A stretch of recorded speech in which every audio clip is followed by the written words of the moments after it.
Hello बेटा, कैसे हो? मस्त, जबरदस्त।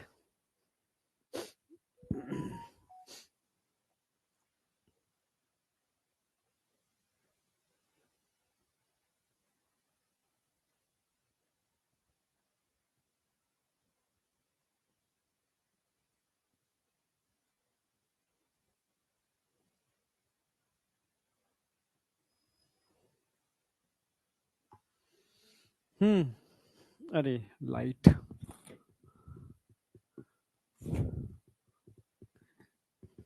जबरदस्त हो उसका मतलब। अब बताओ, अब विजिबिलिटी है या नहीं, और कैसी है? विजिबिलिटी है या नहीं, और कैसी है? यस, बेहतरीन, जबरदस्त।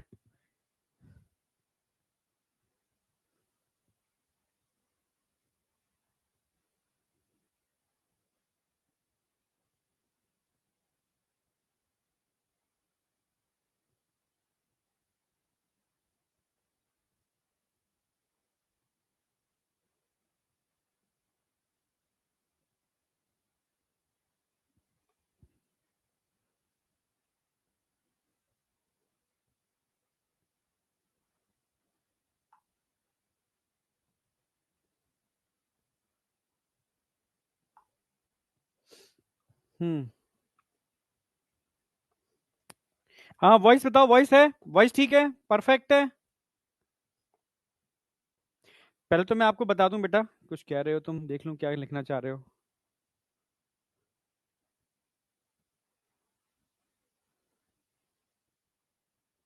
हाँ, अच्छा, तरुण सर की क्या, बिल्कुल बिल्कुल, मैं बताना भूल गया पहले। हाँ, तरुण सर थोड़ा सा कहीं मतलब कुछ इमरजेंसी थी, तो उन्होंने कहा आप मेरी जगह, मतलब मैं उनकी जगह ले ले रहा हूँ क्लास।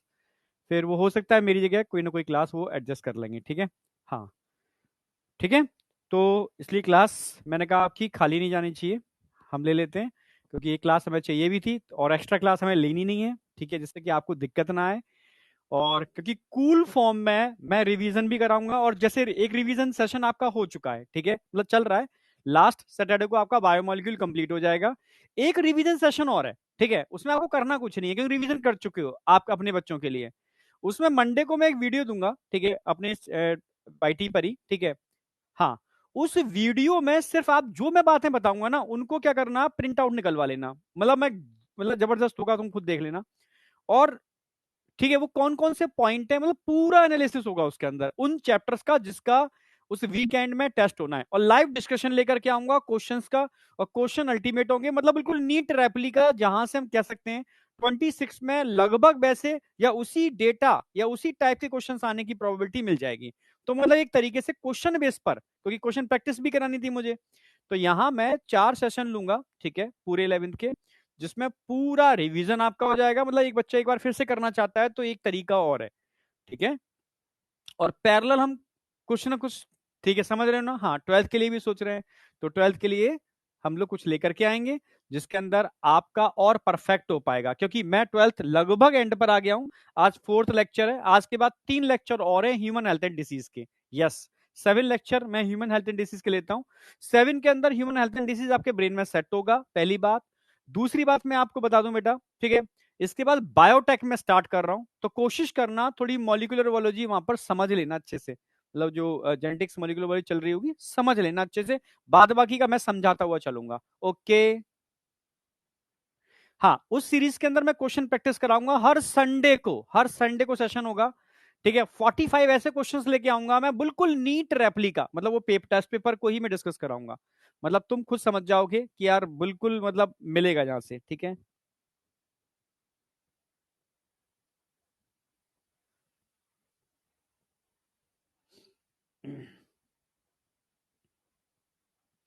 ठीक है, चलो, तो ये क्लियर हो गया। तो जो कल मैंने सीरीज का एक वीडियो डाला है, एक बार देख लेना, ठीक है, वो डेट देख लेना। जो बच्चे एक बार फिर से रिवीजन चाहते हैं, ठीक है, या जो बच्चे रिवीजन कर चुके हैं, उनको इस सीरीज के अंदर सिर्फ मंडे और लास्ट, यानी फर्स्ट और लास्ट, ठीक है, जो लेक्चर संडे को, वो मैच करना है या देखना है, और अपने को आइडेंटिफाई करना है कि यार मैं सही हूं या नहीं हूं। तो आप एक बार देख लेना उसको, समझे?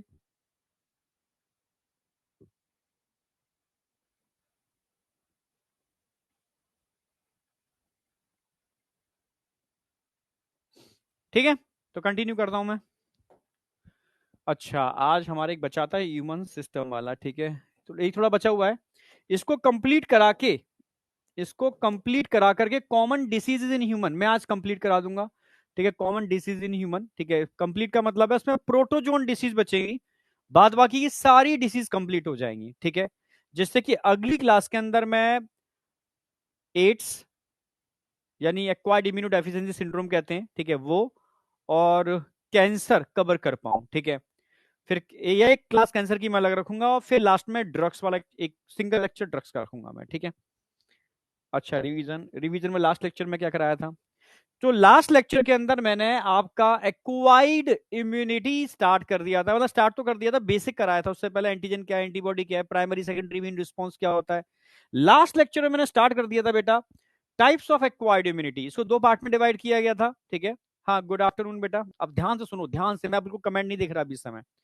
इसको दो पार्ट में डिवाइड किया है हमने। ठीक है, yes, B lymphocyte mediated, T lymphocyte mediated, यानी बी लिम्फोसाइट बेस्ड और या टी लिम्फोसाइट बेस्ड, क्योंकि एक्वायर्ड इम्यूनिटी स्पेसिफिक होती है, समझ गए ना, हाँ, इंटरनल होती है, स्पेसिफिक होती है, बहुत ज्यादा डाइवर्सिटी होती है क्योंकि स्पेसिफिक होती है, और ये अपने और पराये में भेद करना, डिफरेंशिएट, डिस्क्रिमिनेशन जानती है। ठीक है, सेल्फ और नॉन सेल्फ, अपना है नो रिस्पॉन्स, रिस्पॉन्ड नहीं करेगी, और पराया है तो रिस्पॉन्ड करेगी, यस, रिस्पॉन्ड करेगी।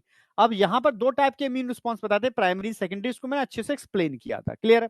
अब टाइप्स की बात करते हैं, it is a B lymphocyte based, T lymphocyte. B lymphocyte मतलब जो एंटीबॉडी बनाते हैं, और एंटीबॉडी बॉडी फ्लूइड में होते हैं, इसलिए इसको नाम दिया हमने एंटीबॉडी मीडिएटेड या बॉडी फ्लूइड बेस्ड, और फ्लूइड को बोलते हैं humoral, so it is called humoral immunity, clear है बिल्कुल। अब बात करते हैं हम सेल मीडिएटेड टी लिम्फोसाइट, मतलब जो सेल को टारगेट करते हैं, हमारी ही सेल को टारगेट करते हैं, हमारी वो सेल जिनमें वायरस का इन्फेक्शन है, या हमारी वो सेल, ठीक है, समझना मेरी बात, ठीक है, जो कैंसर से इन्फेक्टेड है, कैंसर है, तो उन सेल को मारने का काम करते हैं, इसलिए इसको सेल मीडिएटेड इम्यूनिटी कहते हैं, या क्योंकि टी लिम्फोसाइट होते हैं, थोड़े also called T lymphocyte mediated immunity. B lymphocyte दो टाइप के हो सकते हैं, प्लाज्मा सेल और मेमोरी सेल, ये एक्टिव होते हैं, इनएक्टिव होते हैं, फाइनली ये भी कन्वर्ट इसी में होते हैं, और इनका काम क्या होता है, formation of antibody for defence. जबकि टी लिम्फोसाइट की बात करते हैं, हेल्पर, किलर, सप्रेसर और मेमोरी। ठीक है भाई, हेल्पर पूरे इम्यून सिस्टम को कंट्रोल करते हैं, चाहे वो बी लिम्फोसाइड हो, टी लिम्फोसाइड हो, नेचुरल किलर सेल हो, मैक्रोफेज हो, कोई भी टाइप का इम्यून सिस्टम है, सबको कंट्रोल करने का काम कौन करेगा, T helper cell, total control all immune cells. जबकि किलर सेल कैंसर सेल और वायरस इन्फेक्टेड सेल को पकड़ पकड़ के खाते हैं, मारते हैं। सप्रेसर इनको सप्रेस करके रखते हैं कि भाई ऐसा ना हो ये हाइपर हो जाए, क्योंकि अगर ये हाइपर हो गए तो ये उन सेल को भी मार देंगे जिनमें अभी वायरस का इन्फेक्शन नहीं है या कैंसर नहीं है। ठीक है, और मेमोरी सेल का मतलब है फ्यूचर में काम करेंगे जब कोई एंटीजन सेम आएगा तो। ठीक है, तो ये मेमोरी सेल फाइनली कन्वर्ट किस में होते हैं, किलर सेल के अंदर। जैसे यहां मेमोरी सेल किस में कन्वर्ट होते हैं, प्लाज्मा सेल में, ऐसे यहां मेमोरी सेल कन्वर्ट किस में होते हैं, किलर सेल के अंदर, क्लियर है बिल्कुल। तो ये दो टाइप की आपकी एक्वायर्ड इम्यूनिटी थी। आगे जाके मैंने बताया था टिश्यू ग्राफ्टिंग या ऑर्गन ट्रांसप्लांटेशन। क्वेश्चन आता है कौन सा इम्यून सिस्टम टिश्यू ग्राफ्टिंग या ऑर्गन ट्रांसप्लांटेशन में इन्वॉल्व होता है या रिस्पॉन्सिबल होता है, तो आप बोलोगे cell mediated immunity, CMI. CMI responsible for organ transplantation, यानी organ transplantation based on CMI. इसमें क्या क्या चीजें मैचिंग करते हैं, ब्लड ग्रुप मैच करते हैं, matching of major histocompatibility complex, MSC molecule होते हैं, एक तरीके से एंटीजन होते हैं, ल्यूकोसाइट की सरफेस पर मिलने वाले खास टाइप के एंटीजन, जैसे डब्ल्यूबीसी की सरफेस पर ए एंटीजन, बी एंटीजन। ठीक है, समझ रहे हो ना मेरी बात। ऐसे ही ल्यूकोसाइट की सरफेस पर यहां पर आप कह सकते हो कि हेला मिलते हैं। ठीक है, ह्यूमन ल्यूकोसाइट एंटीजन, मतलब ये दो टाइप के होते हैं, MSC major histocompatibility complex first, और major histocompatibility complex second, MSC 1 MSC 2, clear है बिल्कुल। इनको भी मैच करना होता है, ये बहुत अहम रोल प्ले करते हैं टिश्यू ग्राफ्टिंग में। और कौन सी ड्रग यूज होती है, इम्यूनो सप्रेसिव ड्रग, साइक्लोस्पोरिन एक बहुत अच्छा नाम है, ध्यान रखना, कॉर्टिसोल जो इम्यूनो सप्रेसिव का काम करते हैं, इनको भी यूज करते हैं। तो ये क्वेश्चंस पूछे जाएंगे। पूरा आंखें बंद करके एकदम मैपिंग करो ब्रेन के अंदर, जितना रिवीजन करा रहा हूं। कैंसर थोड़ा डिटेल में बेटा, मैं हर साल कैंसर डिटेल में ही पढ़ाता हूं, ठीक है। इतना डिटेल पढ़ा देता हूं, ठीक है, जितना मतलब तुम्हारा जो लेवल है ना उससे ऊपर। यस, समझे? नहीं नहीं, वीटी सर का तो यार मुझे आइडिया नहीं है आज तो, अभी मुझे आइडिया नहीं है बेटा, वो आएंगे या नहीं आएंगे, मुझसे तो डिस्कशन नहीं हुआ कोई। टी हेल्पर, अच्छा टी हेल्पर सेल को कैसे बढ़ाएं, ओके। भाई टी हेल्पर को बढ़ा लो या किलर टी सेल को बढ़ा लो, मैंने कहा था ना, आपकी डाइट में ग्लोए होनी चाहिए, ठीक है, ग्लोए इम्यून सिस्टम बूस्टर है। विटामिन सी होनी चाहिए, इम्यून सिस्टम बूस्टर है। मैग्नीशियम होने चाहिए, इम्यून सिस्टम बूस्टिंग का काम करते हैं। विटामिन डी आपकी भरपूर होनी चाहिए, it is also immune system booster. समझे? बाहर का खाना बंद कर दो। यस, बाहर का खाना बंद कर दो। आपकी डाइट में वेजिटेबल और फ्रूट्स और मोटे अनाज की रोटी ऐड कर दो, ठीक है, तो अपने आप ही टी हेल्पर सेल बढ़ जाएंगे। पर ये खा तब पाओगे जब 15-20 मिनट टहलोगे, एक्सरसाइज करोगे, समझ में आया? तब वो डाइजेस्ट होगा और तब जाकर के आपके टी लिम्फोसाइट का नंबर बढ़ेगा, नेचुरल किलर सेल का नंबर बढ़ेगा, जो एक्चुअल में इम्यून सिस्टम, समझ रहे हो ना, को फौलादी ऐसा बनाता है, आपको कैंसर और डिफरेंट टाइप के वायरस इन्फेक्शन से प्रोटेक्ट करता है। बंद कर दिया है, बहुत बेहतरीन बेटा, जबरदस्त, ठीक है। ऐसे ही बच्चे चाहिए जो एकदम फॉलो कर लें, मान लें, क्योंकि बताऊंगा उतनी बात जो तुम्हारे काम की होगी, कचरा में बताऊंगा ही नहीं।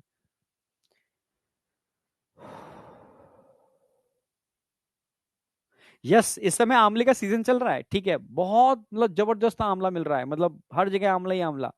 तो एक आंवला, ठीक, कच्चा आंवला एक आप खा सकते हो तो बहुत अच्छी बात है।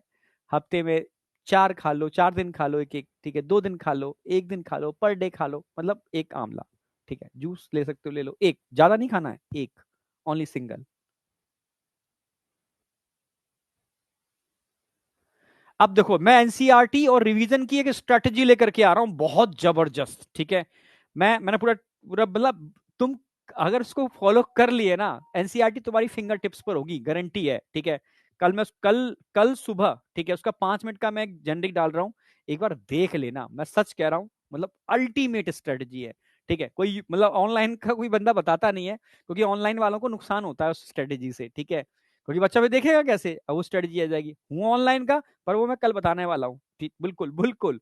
ऑनलाइन का कोई टीचर नहीं बताएगा उस स्ट्रेटजी को, ठीक है। मैं बता रहा हूँ क्या करना है और कैसे करना है, ठीक है। कल सुबह 10 बजे आपको मिल जाएगी वाईटी पर ही, ठीक है।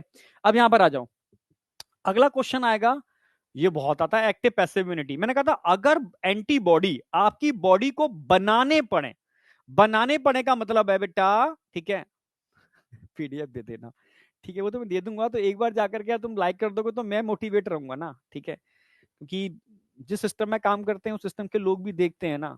यस, ठीक है, मतलब काम तभी कर सकते हो किसी भी सिस्टम में जब थोड़े से, समझ रहे हो ना, झंझट है ये थोड़ा सा, तो एक बार देख लेना, पीडीएफ में डाल दूंगा नो डाउट, पर पीडीएफ से ज्यादा उसमें जो मैं समझा रहा हूँ ना, पीडीएफ में ज्यादा कुछ नहीं है, पीडीएफ में तो 2 पेज की पीडीएफ है, पर जो मैं कोरिलेट करूंगा ना चीजों को, किस तरीके से आपको एक्चुअल में करना है एनसीईआरटी को फिंगर टिप्स पर, उसको फॉलो कर लोगे तो एनसीईआरटी फिंगर टिप्स पर हो जाएगी, चाह तो आपकी इच्छा करे मैं पीडीएफ दे दूंगा आपको, पर पीडीएफ से समझ में नहीं आएगा। एक्टिव पैसिव, एक्टिव इम्यूनिटी का मतलब है अगर आपका इम्यून सिस्टम एनकाउंटर करे, ठीक है, एनकाउंटर हो पैथोजन या वैक्सीन या किसी फॉरेन पार्टिकल से, यानी आपकी बॉडी के अंदर एंटीबॉडी फॉर्मेशन हो, तो इसको एक्टिव इम्यूनिटी कहते हैं। हाँ, पैसिव का मतलब है एंटीबॉडी आपने लैब में बनाए हैं, प्रिपेयर किए हैं पहले से, या कहीं से लेकर के आए हो, ठीक है, किसी दूसरे एनिमल से निकाले हैं, उठा के आपने किसी को ऐसे ही मुफ्त में प्रोवाइड करा दिया उसकी बॉडी को, उसकी बॉडी को एंटीबॉडी को बनाना नहीं पड़ा, तो उसको बोलते हैं पैसिव इम्यूनिटी, ठीक है। ये प्रोफाइलेक्सिस, प्रोफाइलेक्सिस का मतलब होता है बचाव के लिए होते हैं। हम वैक्सीन क्यों लगवाते हैं? वैक्सीन का मतलब है, मैंने अपने, सीधी सी बात है, इंजेक्शन ठुकवाया जिसमें एंटीजन थे, एंटीजन ने बॉडी में जाकर के एंटीबॉडी मेमोरी सेल को बनाए, यानी प्रोफाइलेक्सिस, बचाव के लिए, ठीक है। तो बिफोर इन्फेक्शन हमेशा आपको एक्टिव इम्यूनिटी का सहारा लेना पड़ेगा, ठीक है। मेमोरी इसमें प्रेजेंट होती है तभी तो फ्यूचर में प्रोटेक्ट करेगी। हाँ, वर्क जो होता है लॉन्ग ड्यूरेशन तक होता है, लंबे समय तक काम करती है, एक बार वैक्सीन लगवा लो लंबे समय तक काम करेगी।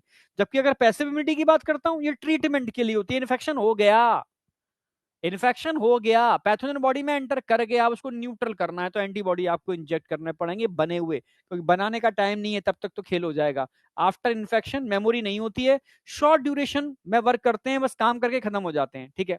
हाँ, दोनों ही नेचुरल आर्टिफिशियल हो सकते हैं।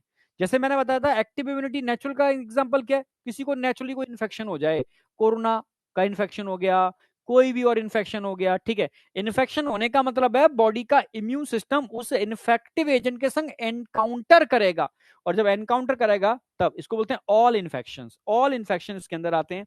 आर्टिफिशियल के अंदर ऑल वैक्सीनेशन इंक्लूड है, समझे, ऑल वैक्सीनेशन इंक्लूड है इसके अंदर। भाई वैक्सीन तो आप लैब में ही बनाते हो भाई, तो वैक्सीन लैब में बना रहे हो, समझ रहे हो, तो सिंपल सी बात है, all vaccination included in artificial immunity. Clear है। अब बात करते हैं हम किसकी, शॉर्ट ड्यूरेशन की। शॉर्ट ड्यूरेशन का मतलब है नेचुरल और आर्टिफिशियल, ठीक है, मतलब शॉर्ट ड्यूरेशन का मतलब है पैसिव। पैसिव भी नेचुरल होती है, आर्टिफिशियल भी होती है। भाई नेचुरल का मतलब क्या है, नेचुरल का मतलब है कि नेचुरली बने हुए एंटीबॉडी कहीं से मिल जाए। तो जब बच्चा यूट्रस के अंदर होता है तो मदर को अगर कोई भी वैक्सीन लगेगी तो अंदर उसके एंटीबॉडी बनेंगे, और वो एंटीबॉडी धीरे धीरे प्लेसेंटा प्लेसेंटा के थ्रू उस बेबी को मिल जाएंगे मुफ्त में, बिना मेहनत के। तो उस बच्चे के लिए तो ये क्या हो गया, पैसिव इम्यूनिटी हो गई, ठीक है। और प्लेसेंटा को जो क्रॉस करते हैं वो आईजीजी होते हैं, ठीक है, ठीक है। जो प्लेसेंटा को क्रॉस करते हैं वो आईजीजी होते हैं, जी स्मॉलेस्ट एंटीबॉडी होते हैं। डॉक्टर कहता है कि छोटे बच्चे को, मतलब आफ्टर बर्थ, जन्म होने के बाद जो इन्फेंट होता है, उसको मदर का मिल्क नेसेसरी है फॉर पैसिव इम्यूनिटी, क्योंकि मदर के मिल्क में आईजीए एंटीबॉडी होते हैं, और ए एंटीबॉडी बॉडी के सारे सीक्रेशन में होते हैं, ठीक है। तो ये बच्चों को मुफ्त में मिल रही है बिना बनाए। हाँ, अगर आपको कहीं चोट लग जाती है, ठीक है, चोट लग जाती है तो तुरंत आप क्या करते हो, एटीएस का इंजेक्शन लगवाते हो, एंटी टिटनस सीरम। क्या होते हैं इसमें, भाई सीरम के अंदर एंटीबॉडी होते हैं, ठीक है। एंटीबॉडी क्या काम करते हैं, एंटीबॉडी आपको प्रोटेक्ट करते हैं, ठीक है। यानी कोई बैक्टीरिया अगर गया होगा वो एंटीबॉडी उसको न्यूट्रल कर देंगे। ट्रीटमेंट के लिए लिया, एंटी वेनम, किसी स्नेक ने बाइट कर लिया, स्नेक पॉइजन को हम वेनम कहते हैं, ठीक है। अब बॉडी में जैसी वेनम एंटर करेगा तुरंत आपको एक इंजेक्शन लगवाना पड़ेगा एंटी वेनम, ठीक है, जिसमें एंटीबॉडी होंगे उस वेनम के अगेंस्ट, उस पॉइजन के अगेंस्ट, ठीक है, जिसको बनाया जाता है, ठीक है। तो ये भी एक तरीके से आर्टिफिशियली का मतलब है लैब में बनाए गए प्रिपेयर्ड एंटीबॉडी है, जो इन्फेक्शन होने के बाद दिए जाते हैं। तो इसमें किसी को कोई डाउट है, ट्रिकली लिखा है मैंने, ठीक है।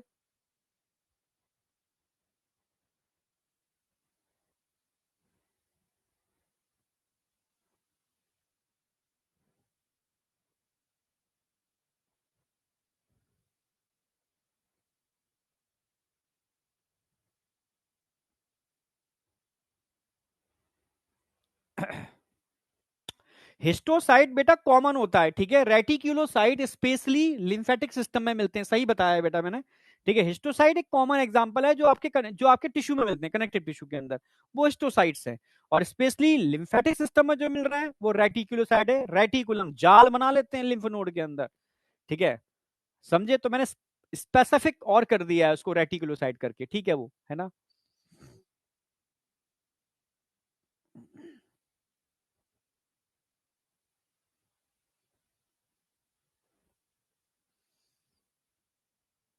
क्या कहना चाह रहा है बेटा, बिफोर इन्फेक्शन। हाँ भाई, आर्टिफिशियल के अंदर भी एंटीबॉडी इन्फेक्शन भाई। अच्छा, बिफोर इन्फेक्शन, प्रोफाइलेक्सिस का मतलब बताया, प्रोफाइलेक्सिस का मतलब है बचाव, ठीक है। बचाव का मतलब है, यहां हम बात कर रहे हैं बचाव की, किसके लिए, वैक्सीनेशन के लिए। हाँ बिल्कुल सही कह रहा है, ठीक है। अगर यहां हम बात करेंगे, ठीक है, एंटीबॉडी प्रोड्यूस्ड बाय होस्ट, ठीक है। बिफोर इन्फेक्शन जो मैं लगाया वैक्सीनेशन के लिए लगाया, मैं लगा दे रहा हूं बिफोर इन्फेक्शन वैक्सीनेशन।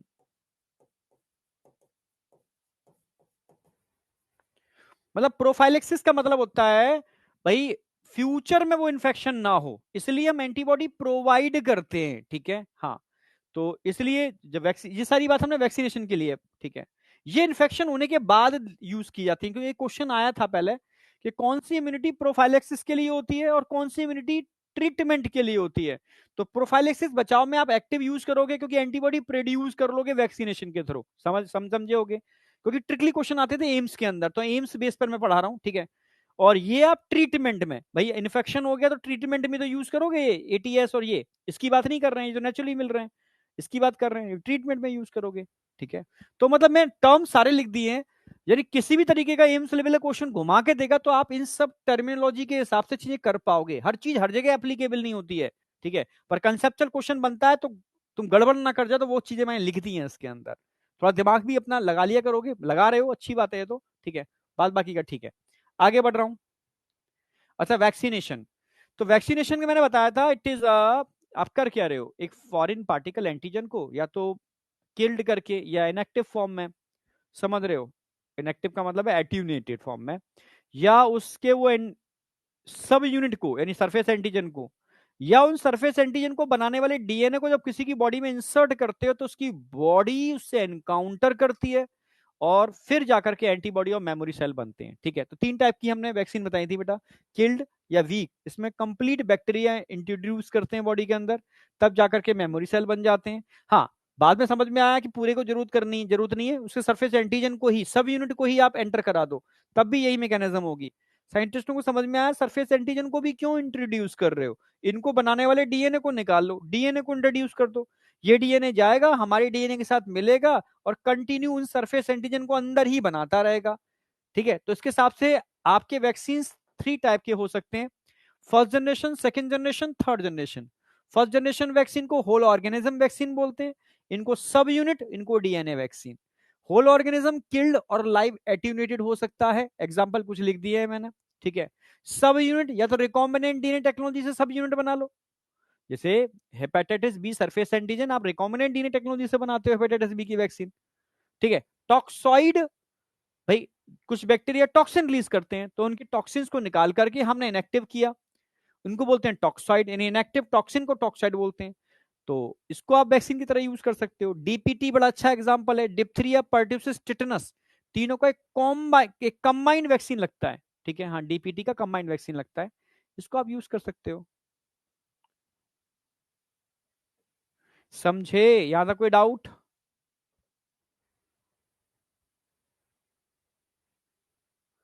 मैं अपना टारगेट पूरा कर रहा हूं, ठीक है। तो मैं थोड़ा सेहत से समझ में नहीं आ रहा मेरा टारगेट पूरा हो रहा है नहीं हो रहा, थोड़ी सेहत में अंतर आया है बेटा, लिवर मेरा इंप्रूव हो रहा है काफी सही से।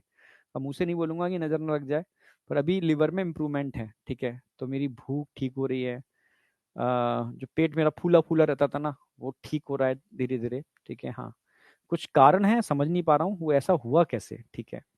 डॉक्टर भी शॉक्ड है, ठीक है। तो अब लेकिन धीरे धीरे इम्प्रूवमेंट है, और सुबह 5 बजे मैंने उठना स्टार्ट कर दिया है, बता दूं आपको, यस, सुबह मॉर्निंग में एग्जैक्ट 5 बजे, कभी कभी 5:15 बज जाते हैं, अलार्म बजता है तो मैं ठीक उठते उठते उठते 15 मिनट खा जाता हूँ।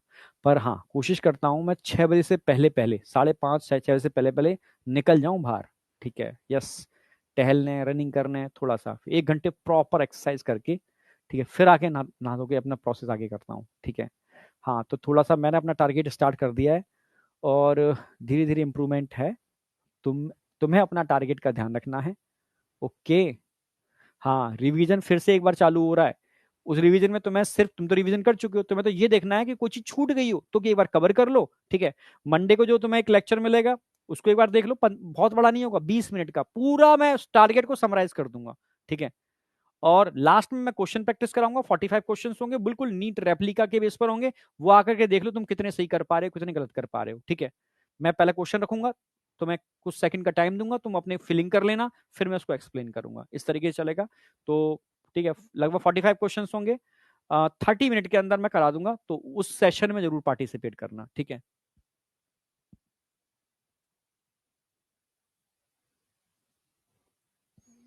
नजर कैसे लगता है, सही बात है कि हाँ यार होती तो है, ठीक है, पहले मैं भी नहीं समझता था, बट हाँ ठीक है, इट इज अ एनर्जी, मतलब मैं एनर्जी की बेस से समझता हूँ। हाँ, कभी कभी नहीं कुछ नेगेटिव एनर्जीज होती हैं, तो एनर्जी एनर्जी तो कंसेप्ट है ना यार, ठीक है, एनर्जी का तो जबरदस्त कंसेप्ट है। एनर्जी तो होती है, अच्छी एनर्जी बुरी एनर्जी, और एनर्जी इफेक्ट भी डालती है एनर्जी के ऊपर। अगर कभी मेरा ऑरा का रिड्यूस हुआ, जैसे मैं बहुत परेशानी में हुआ, मेरा ऑरा उस समय कम है, तो नेगेटिव ऑरा अगर मेरे आसपास आ जाएगा ना तो मेरे ऊपर इफेक्ट डाल देगा वो, ठीक है। और मेरा ऑरा अगर बहुत बढ़ा हुआ है, ठीक है, बहुत मतलब एक्टिव ऑरा है उस समय ये नेगेटिव एनर्जी कुछ नहीं बिगाड़ पाएगी, ठीक है। तभी तो कहते हैं जो लोग नेगेटिव रहते हैं उनके ऊपर ये जादू टोने टोटके हो जाते हैं, ठीक है। जो बहुत पॉजिटिव होते हैं, आध्यात्मिक होते हैं, ठीक है, थोड़ा सा समझ रहे हो, उनसे कनेक्टेड होते हैं उस एनर्जी से, ठीक है।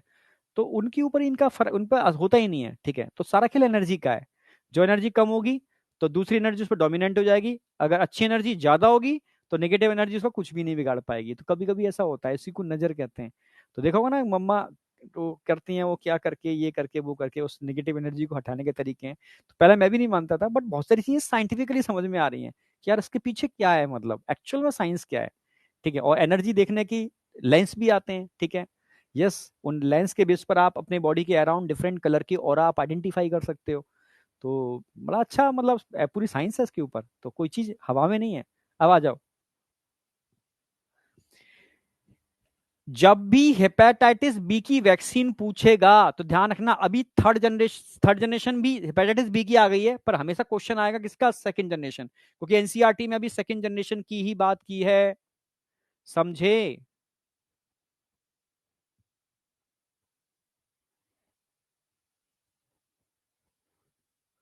समझे या नहीं समझे?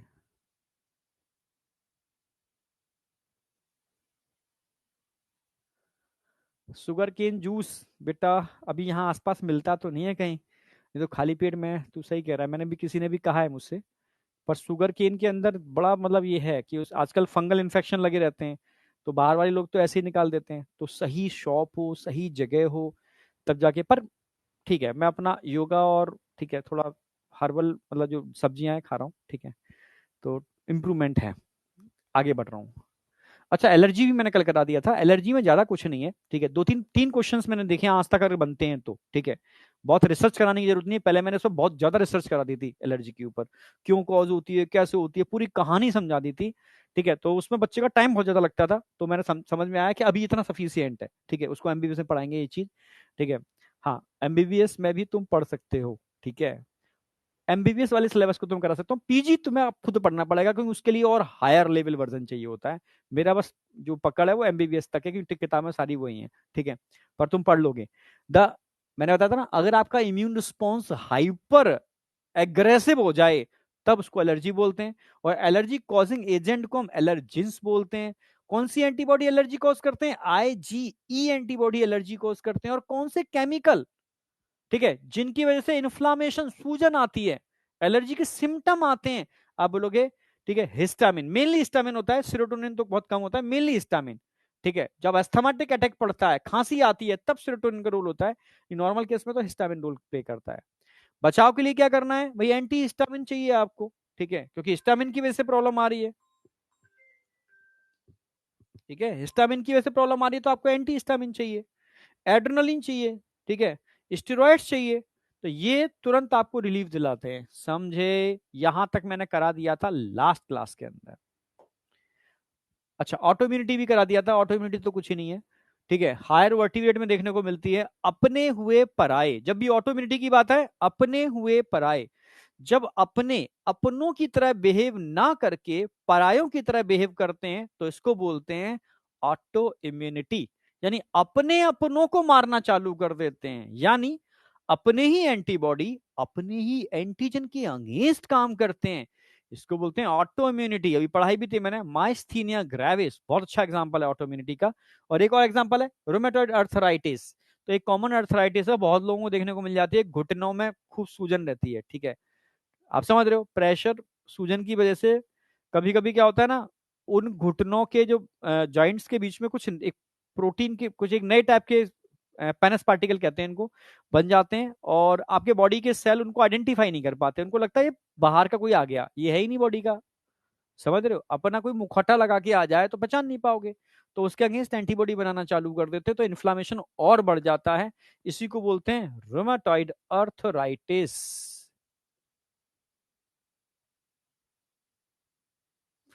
भाई 200 बीघा में तूने शुगर केन किया है तभी तू बोल रहा है, ठीक है। 200 बीघा में शुगर केन है हमारा, बहुत बढ़िया।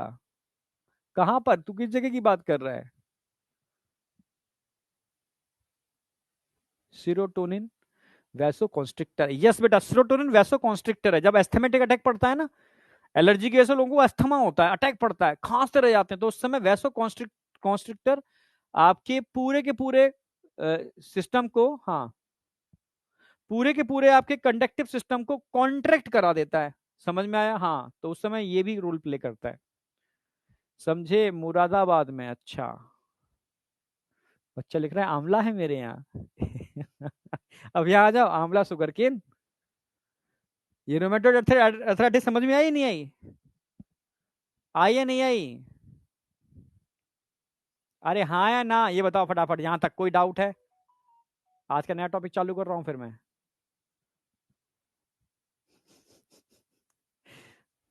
मैं आ गया ना, हमारे यहाँ राइस है, हमारे यहाँ गेहूं है, और हमारे यहाँ वो क्या है, वो पटेटो, आलू आलू है कहीं। अरे तुम यहाँ आ जाओ भाई, यहाँ डाउट बताओ, डाउट है या नहीं है?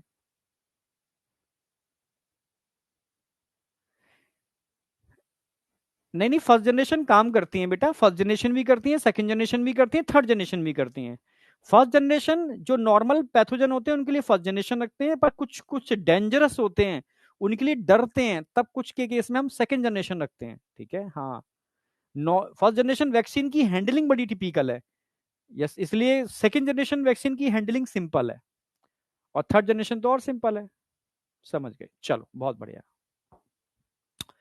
एक छोटा सा पार्ट रह गया था इस चैप्टर का, ठीक है। Immune system in the body, हमारी बॉडी का जो इम्यून सिस्टम है, ठीक है, आप जानते हो ना, in human immune system consist of lymphoid organ, tissue, cell, soluble molecule like antibody et cetera, इन सबसे मिलकर बनाए। इसको दो पार्ट में डिवाइड कर सकते हो, primary immune system and secondary immune system. Clear है बिल्कुल? तो इसको एक्सप्लेन कर देता हूं। डाउट क्या होता है? बहुत बढ़िया, ऐसा ही तो रिस्पॉन्स चाहिए मुझे। सर डाउट हम जानते ही नहीं है। तो टाइप्स ऑफ लिम्फॉइड ऑर्गन दो टाइप के होते हैं, प्राइमरी लिम्फॉइड ऑर्गन और secondary lymphoid organ. Yes, primary and secondary, ये छोटा सा क्वेश्चन मिल जाता है।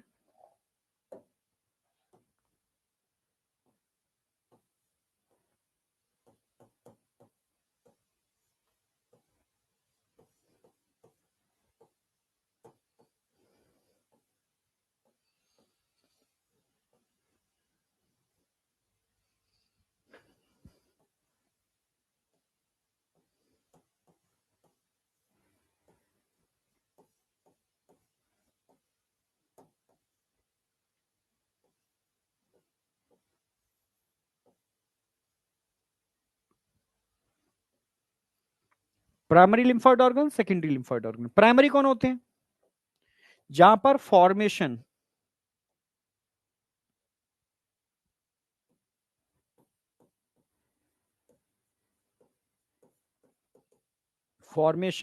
मैचुरेशन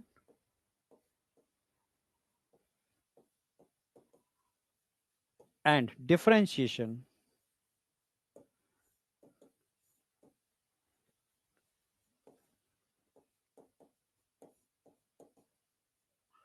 ऑफ एंटीबॉडी हो,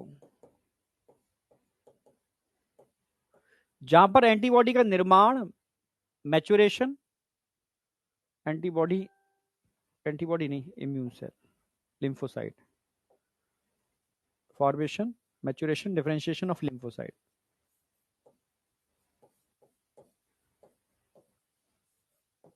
लिम्फोसाइट दो टाइप के होते हैं, बी एंड टी लिम्फोसाइट। तो वो सब प्राइमरी लिम्फॉइड ऑर्गन है। क्या क्या हो रहा है इनमें? Formation, maturation, differentiation of lymphocyte. Differentiation का मतलब है जैसे बी लिम्फोसाइट दो टाइप की होती है, ठीक है, उसमें डिवाइड हो B and T. T lymphocyte चार टाइप की होती है, T helper, killer, suppressor, memory, उसमें डिफरेंशिएट हो, ठीक है। जहां पर ये सब चीजें हो रही हैं वो सब प्राइमरी लिम्फॉइड ऑर्गन है। एग्जांपल बताओ प्राइमरी लिम्फॉइड ऑर्गन के, एग्जांपल क्या होंगे प्राइमरी लिम्फॉइड ऑर्गन के? दो एग्जांपल हैं, एक तो red bone marrow,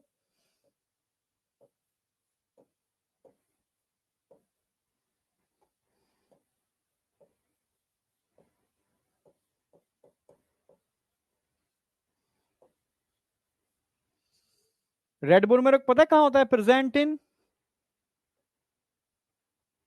long bones.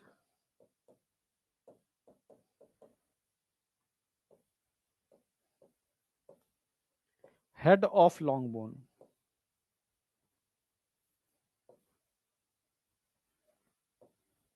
ठीक है, रेड बोन मैरो, समझे? हाँ, और रेड बोन मैरो के अलावा और क्या हो सकता है? एक और याद रखो, thymus.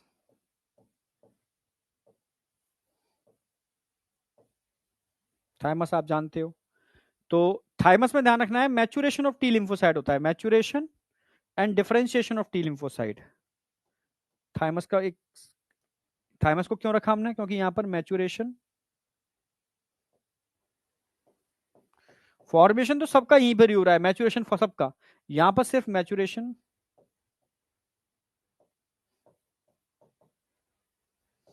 And differentiation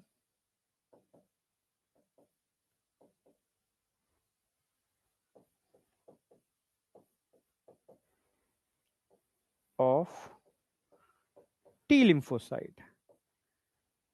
T lymphocyte का मैचुरेशन और डिफरेंशिएशन ओनली थाइमस में होता है, इसलिए थाइमस को हम training school of T lymphocyte भी कहते हैं। भाई तुम्हारा ट्रेनिंग स्कूल क्या है इस समय? एमडी सर की क्लास चल रही है यहाँ पर, ठीक है, समझ रहे हो? हाँ, तो इस क्लास में क्या हो रहा है?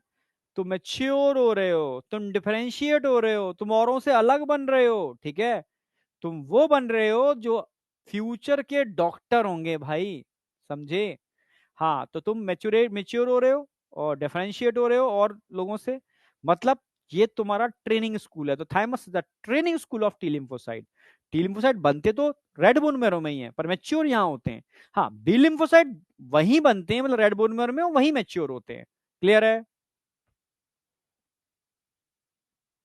माइक्रो एनवायरमेंट का मतलब है छोटा सा एनवायरमेंट, माइक्रो मतलब छोटा, मैक्रो मतलब बड़ा, जहां पर इसका मैच्योरेशन और डिफरेंशिएशन होता है। लिख दिया मैंने इसलिए कोई कंफ्यूजन ना हो आपको। अच्छा, सेकेंडरी लिम्फोइड ऑर्गन कौन होंगे? जहां पर फाइटिंग होती है, समझ रहे हो? यहां पर तो लिम्फोसाइट बन गए, अब इनका ये घर है जहां बनते हैं, मैच्योर होते हैं, स्कूल, घर, जो सब कुछ यही है। अब जहां वो फाइट करने जाते हैं, लड़ने जाते हैं, दुश्मन को चुन चुन करके मारते हैं, वो अखाड़ा कौन सा है इनका? सेकेंडरी लिम्फोइड ऑर्गन, ठीक है, समझ रहे हो ना मेरी बात? ये अखाड़ा है इनका जहां वो फाइट करते हैं। क्लियर है बिल्कुल? तो सेकेंडरी, इसको छोड़ के जितने भी हैं ऑल आर सेकेंडरी, ठीक है, जहां पर एंटीजन एंटीबॉडी इंटरेक्शन होता है।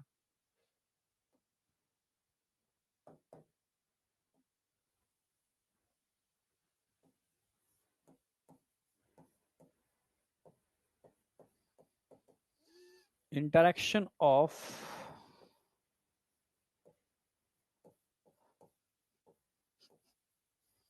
lymphocytes एंड पैथोजन,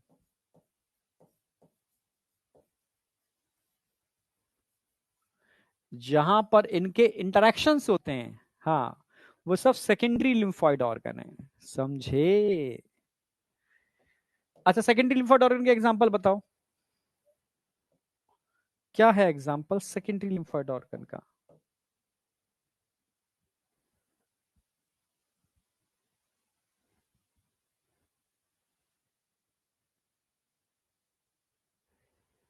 अरे तुझे समझाया तो था, तू खो गया था भाई। जनरेशन का मतलब है इनिशियल जो आए, सेकंड में और एडवांस आए, थर्ड में और एडवांस आए, समय के हिसाब से। कहते तुम नई जनरेशन के बच्चे हो, ऐसे कहते हैं ना। हाँ, तो भाई सेकेंडरी लिम्फोइड ऑर्गन में क्या आ जाएंगे? इसमें स्प्लीन आ जाएगा,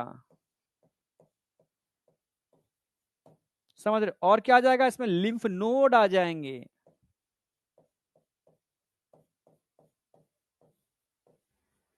और क्या आ जाएंगे इसके अंदर? ठीक है, इसमें इंटेस्टाइन के अंदर मिलते हैं, ठीक है, pairs and patches.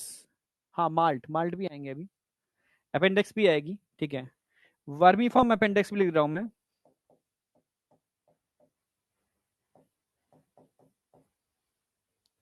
Vermi form appendix. अभी क्या हो गया है ना, एक सीबीएसई वालों ने एक पीडीएफ रिलीज की है, आपको पता होगा, ठीक है।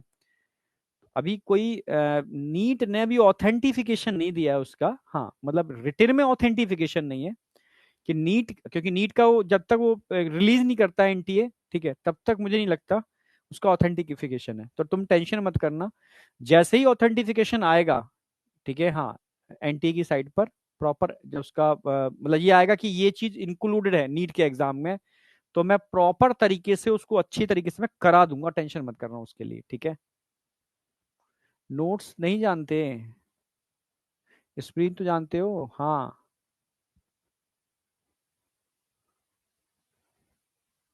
अभी एज लिमिट का कुछ बोला नहीं है, ऐसा कोई अभी मतलब कहीं कोई अभी चीज आई नहीं है, ठीक है। अब दिसंबर आ रहा है, मतलब आ गया है, तो अब चीजें धीरे धीरे अपडेट होना चालू होंगी, तो जैसे जैसी चीजें अपडेट होंगी मैं तुम्हें करता जाऊंगा, ठीक है।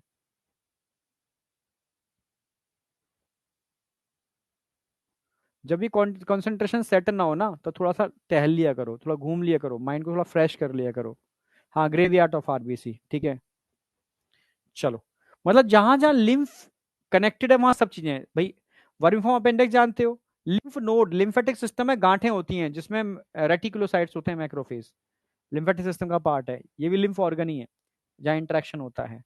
इसके अलावा अभी क्या बताया था मैंने आपको? माल्ट, हाँ, MALT, mucosa associated lymphoid tissue malt बोलते हैं, ठीक है। सबसे ज्यादा यही होते हैं मैक्सिमम इन नंबर।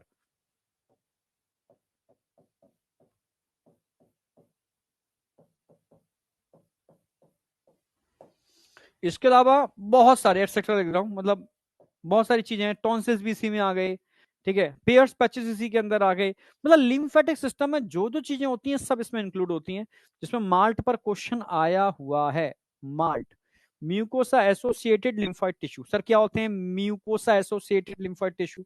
समझो, कोई डायरेक्शन पढ़ा है नहीं तो तुम्हें पता होता पहले।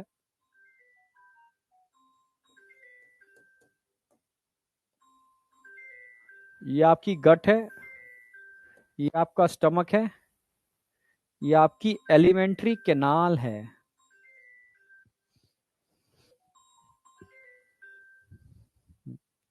ये आपकी एलिमेंट्री कैनाल है, ये ऐसे। एलिमेंट्री कैनाल में बहुत सारी लेयर्स होती हैं, उसमें एक लेयर होती है म्यूकोसा की, म्यूकोसा म्यूकोसा लेयर होती है।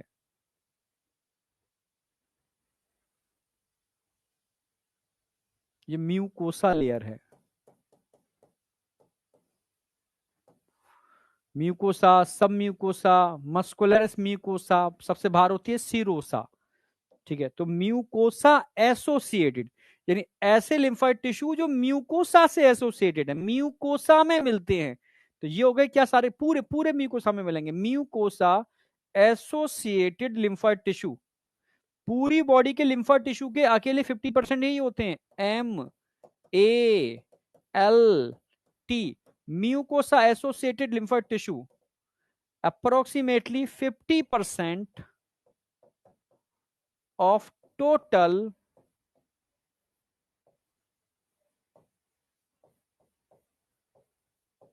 लिम्फाइड टिश्यू,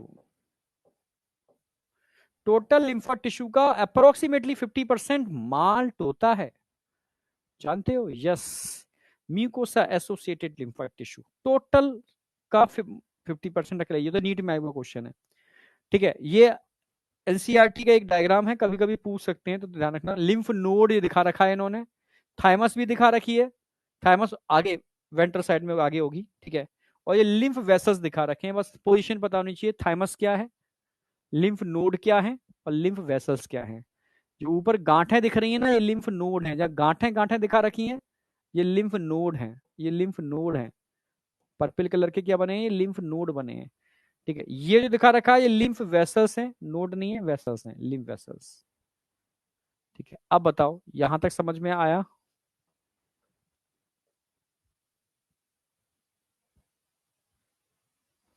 मतलब 50% का मतलब है पूरी बॉडी में जितने भी लिम्फाट सिस्टम होंगे ना, आपके यहां पर 50%, मतलब कोई भी पैथोजन एंटर करेगा कहां से करेगा, यहीं से तो एंटर करेगा, यहां से, इस ट्रैक से, इस ट्रैक से। तो ये बॉर्डर है आपका। जैसे जितना भी आपके सोल्जर्स हैं, मैक्सिमम सोल्जर्स कहाँ लगे हुए हैं, बॉर्डर पे लगे हुए हैं। टोटल सोल्जर्स के 50% सोल्जर्स हमारे बॉर्डर पे लगे हुए हैं, ऐसे ऐसे याद रखो, ठीक है। क्योंकि ये वो एरिया है जहां से पैथोजन एंटर करता है, ठीक है। तो म्यूकोसा एसोसिएटेड लिम्फा टिश्यू, क्योंकि यही फाइट होगी। यहां तक कोई डाउट है? अब हमारा इम्यून सिस्टम सही मायने में एंड होता है, यस, यहां आकर के इम्यून सिस्टम का प्रॉपर तरीके से एंड होता है।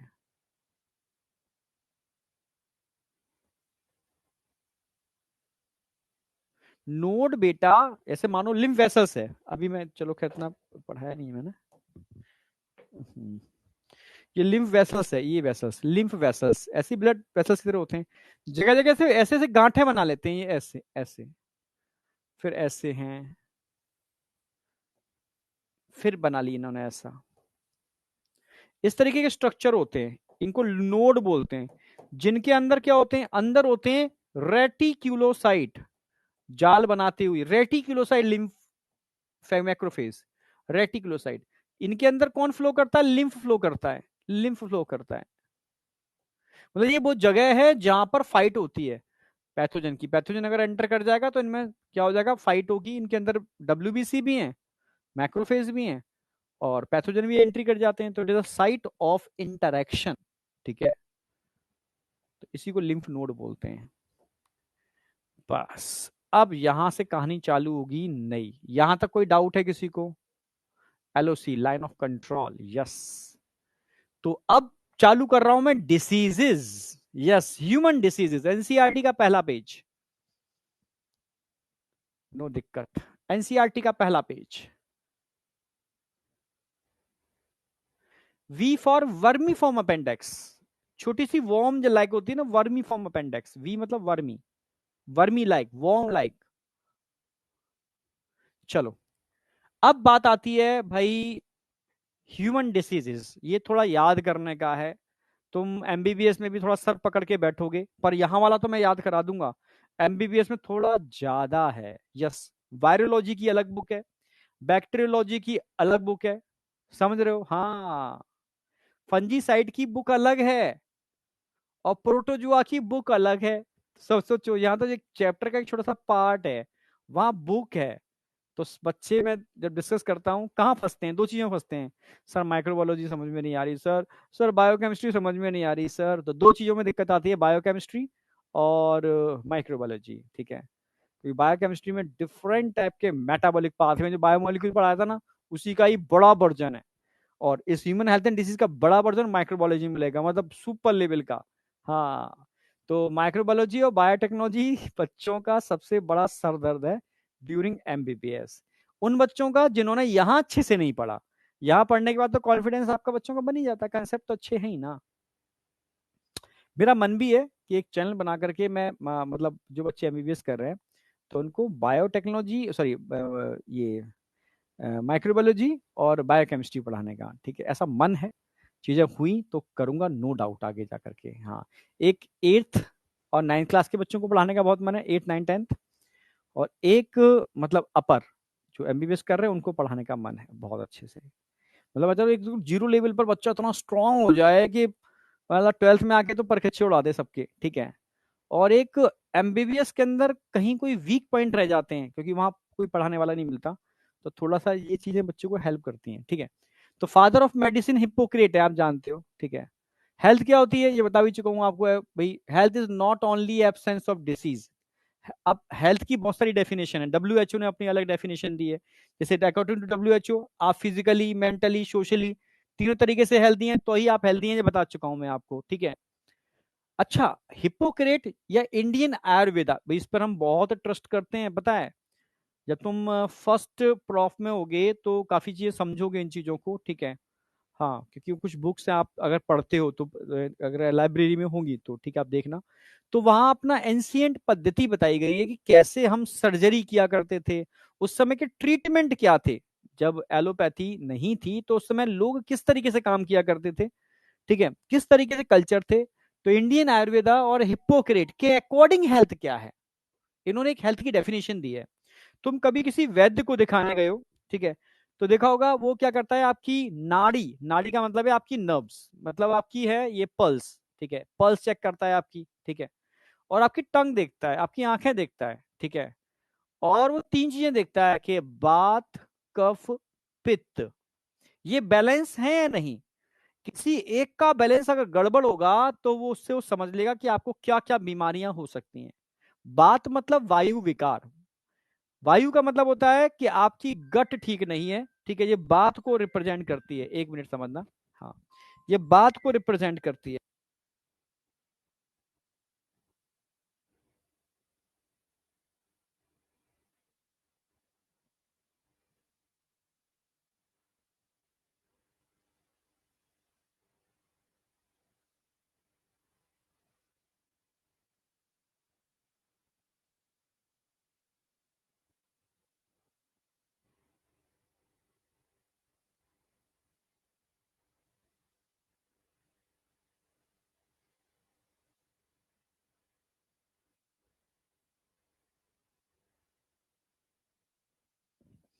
हाँ, ठीक है। तो बात कफ पित्त सुना होगा ना आपने, कि वैद्य जी पूछ रहे हैं भाई, मतलब अगर वायु विकार है, मतलब खूब धू धू धा, या नहीं निकल रहा है, गैस नहीं निकल रही है, तो जो हालत होती है ना, पूछो मत, एनीमा देना पड़ता है, ठीक है, हॉस्पिटलाइज कराना पड़ता है, यस। पॉटी नहीं आ रही है तो खतरनाक स्थिति हो जाती है। तो उसको कहते हैं बात। ठीक है, कफ क्या है? कफ का मतलब है आपका रेस्पिरेटरी ट्रैक, बात का मतलब है आपका गट, डाइजेस्टिव ट्रैक। और पित्त, पित्त मतलब होता है आपका लिवर, लिवर सबसे इंपॉर्टेंट होता है। लिवर अगर सही है ना, कहते हैं तेरे जिगरे में कितना दम है। ठीक है, हाँ बेटा, मेरे आज जिगरे में अभी कम दम है, धीरे धीरे जिगरे को सही कर रहा हूं मैं, ठीक है। मैं समझ रहा हूँ कि जिगरा मेरा बिगड़ा कैसे, ठीक है, हाँ। तो तेरे जिगरे में कितना दम है, मतलब तेरे लिवर में कितना दम है। जिसका लिवर अच्छा होगा, समझो वो कुछ भी खाएगा, वो सबसे एनर्जी खींच लेगा, समझ रहे हो। हाँ, तो लिवर, मैं तभी तो डिस्कस किया कि मेरे हाथ के टूटने का कारण भी कहीं ना कहीं लिवर ही है। हाँ, तो लिवर बहुत लंबे समय से गड़बड़ चल रहा था, परेशान था, ध्यान नहीं दिया उसके ऊपर। तो उसने कहा लो, ठीक है। तो कैल्शियम इनटेक करने के बाद भी कैल्शियम इतना डेफिशिएंट था, तब समझ में आया कि हाँ कुछ तो गड़बड़ है। ठीक है, तो समझे मेरी बात। तो सिंपल सी बात है, इंडियन आयुर्वेदा कहता है कि अगर आपका बात कफ पित्त बैलेंस है, बात कफ पित्त बैलेंस है, और आपके जो बॉडी के ह्यूमर है, बॉडी ह्यूमर का मतलब है मतलब जैसे ह्यूमर का मतलब बॉडी फ्लूइड, ठीक है, जैसे मतलब मैं डेफिनेशन लिख रहा हूं जो दी गई है, it is a state of balancing. According to Indian Ayurveda क्या है, it is a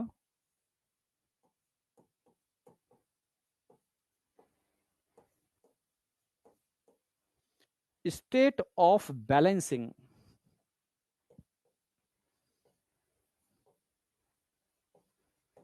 it is a state of balancing, समझना। ये एक ऐसी अवस्था है, it is a state of balancing of certain body humour, ठीक है, state of balancing of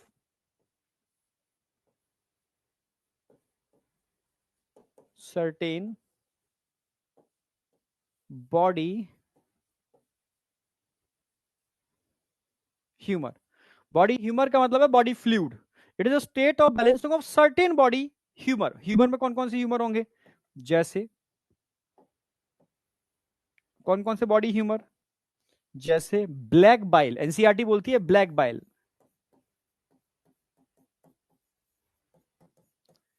NCERT बोलती है ब्लैक बाइल का मतलब है लाइक अ फीवर, क्योंकि हीमोजोइन ग्रेन्यूल्स या कुछ ऐसी चीजें होती हैं, मतलब ब्लैक बाइल का मतलब है हॉट पर्सनालिटी, फीवर को लेके चलते हैं। ब्लैक बाइल का मतलब यहाँ रिप्रेजेंट कर रहे हैं फीवर से। येलो बाइल, येलो बाइल जो आपके लिवर से निकलता है बाइल, ठीक है, हाँ। ठीक है, कफ,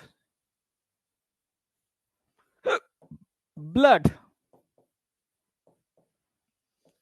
ये कुछ बॉडी के फ्लूइड हैं, इनका अगर ये बैलेंस है, ये बैलेंस है सारे के सारे, जो अभी डेफिनेशन एनसीईआरटी में दे रखी है वो बता रहा हूं मैं।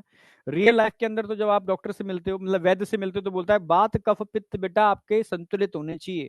अगर संतुलित हैं तो आप स्वस्थ हो। जो चीज बिगड़ी हुई है हम उसका इलाज करेंगे, सही हो जाओगे, सिंपल सी बात है। तो सही माने में वैद्य जो होते थे पहले के, बहुत इंटेलिजेंट होते थे, आज के डॉक्टर तो बेवकूफ हैं सारे के सारे, ठीक है। छोटी सी प्रॉब्लम पकड़ नहीं पाते, 50 टेस्ट लिख देते हैं। हाँ, छोटी सी प्रॉब्लम भी पकड़ नहीं पाते, एक मिनट एक मिनट।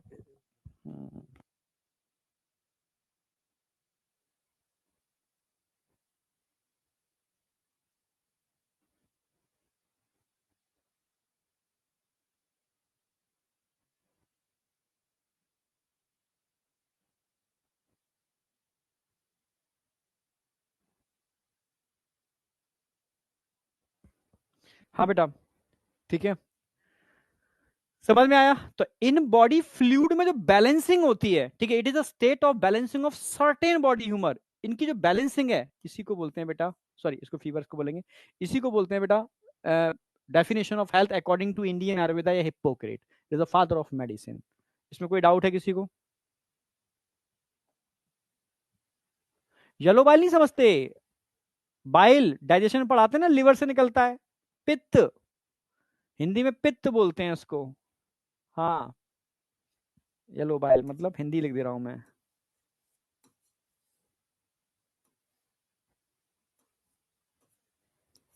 पित्त, येलो बाइल का मतलब है पित्त। समझ में आ गया? हाँ, पित्त, पित्त को बोलते हैं येलो बाइल।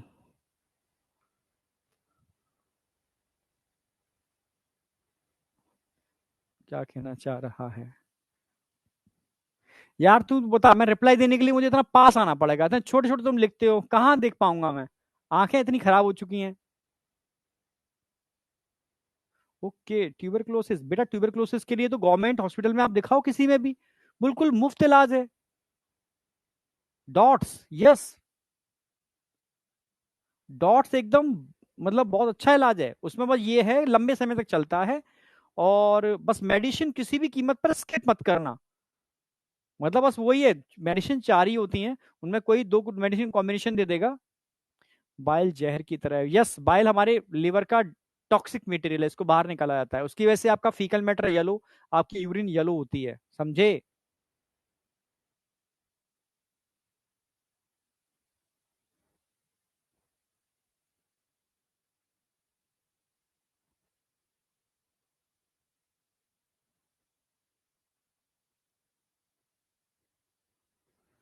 सर गांव का डॉक्टर मस्त है, बट सर्जरी नहीं करता। मस्त के चक्कर में मत पड़ जाना, मामला कचड़ा कर देगा, ध्यान रखना।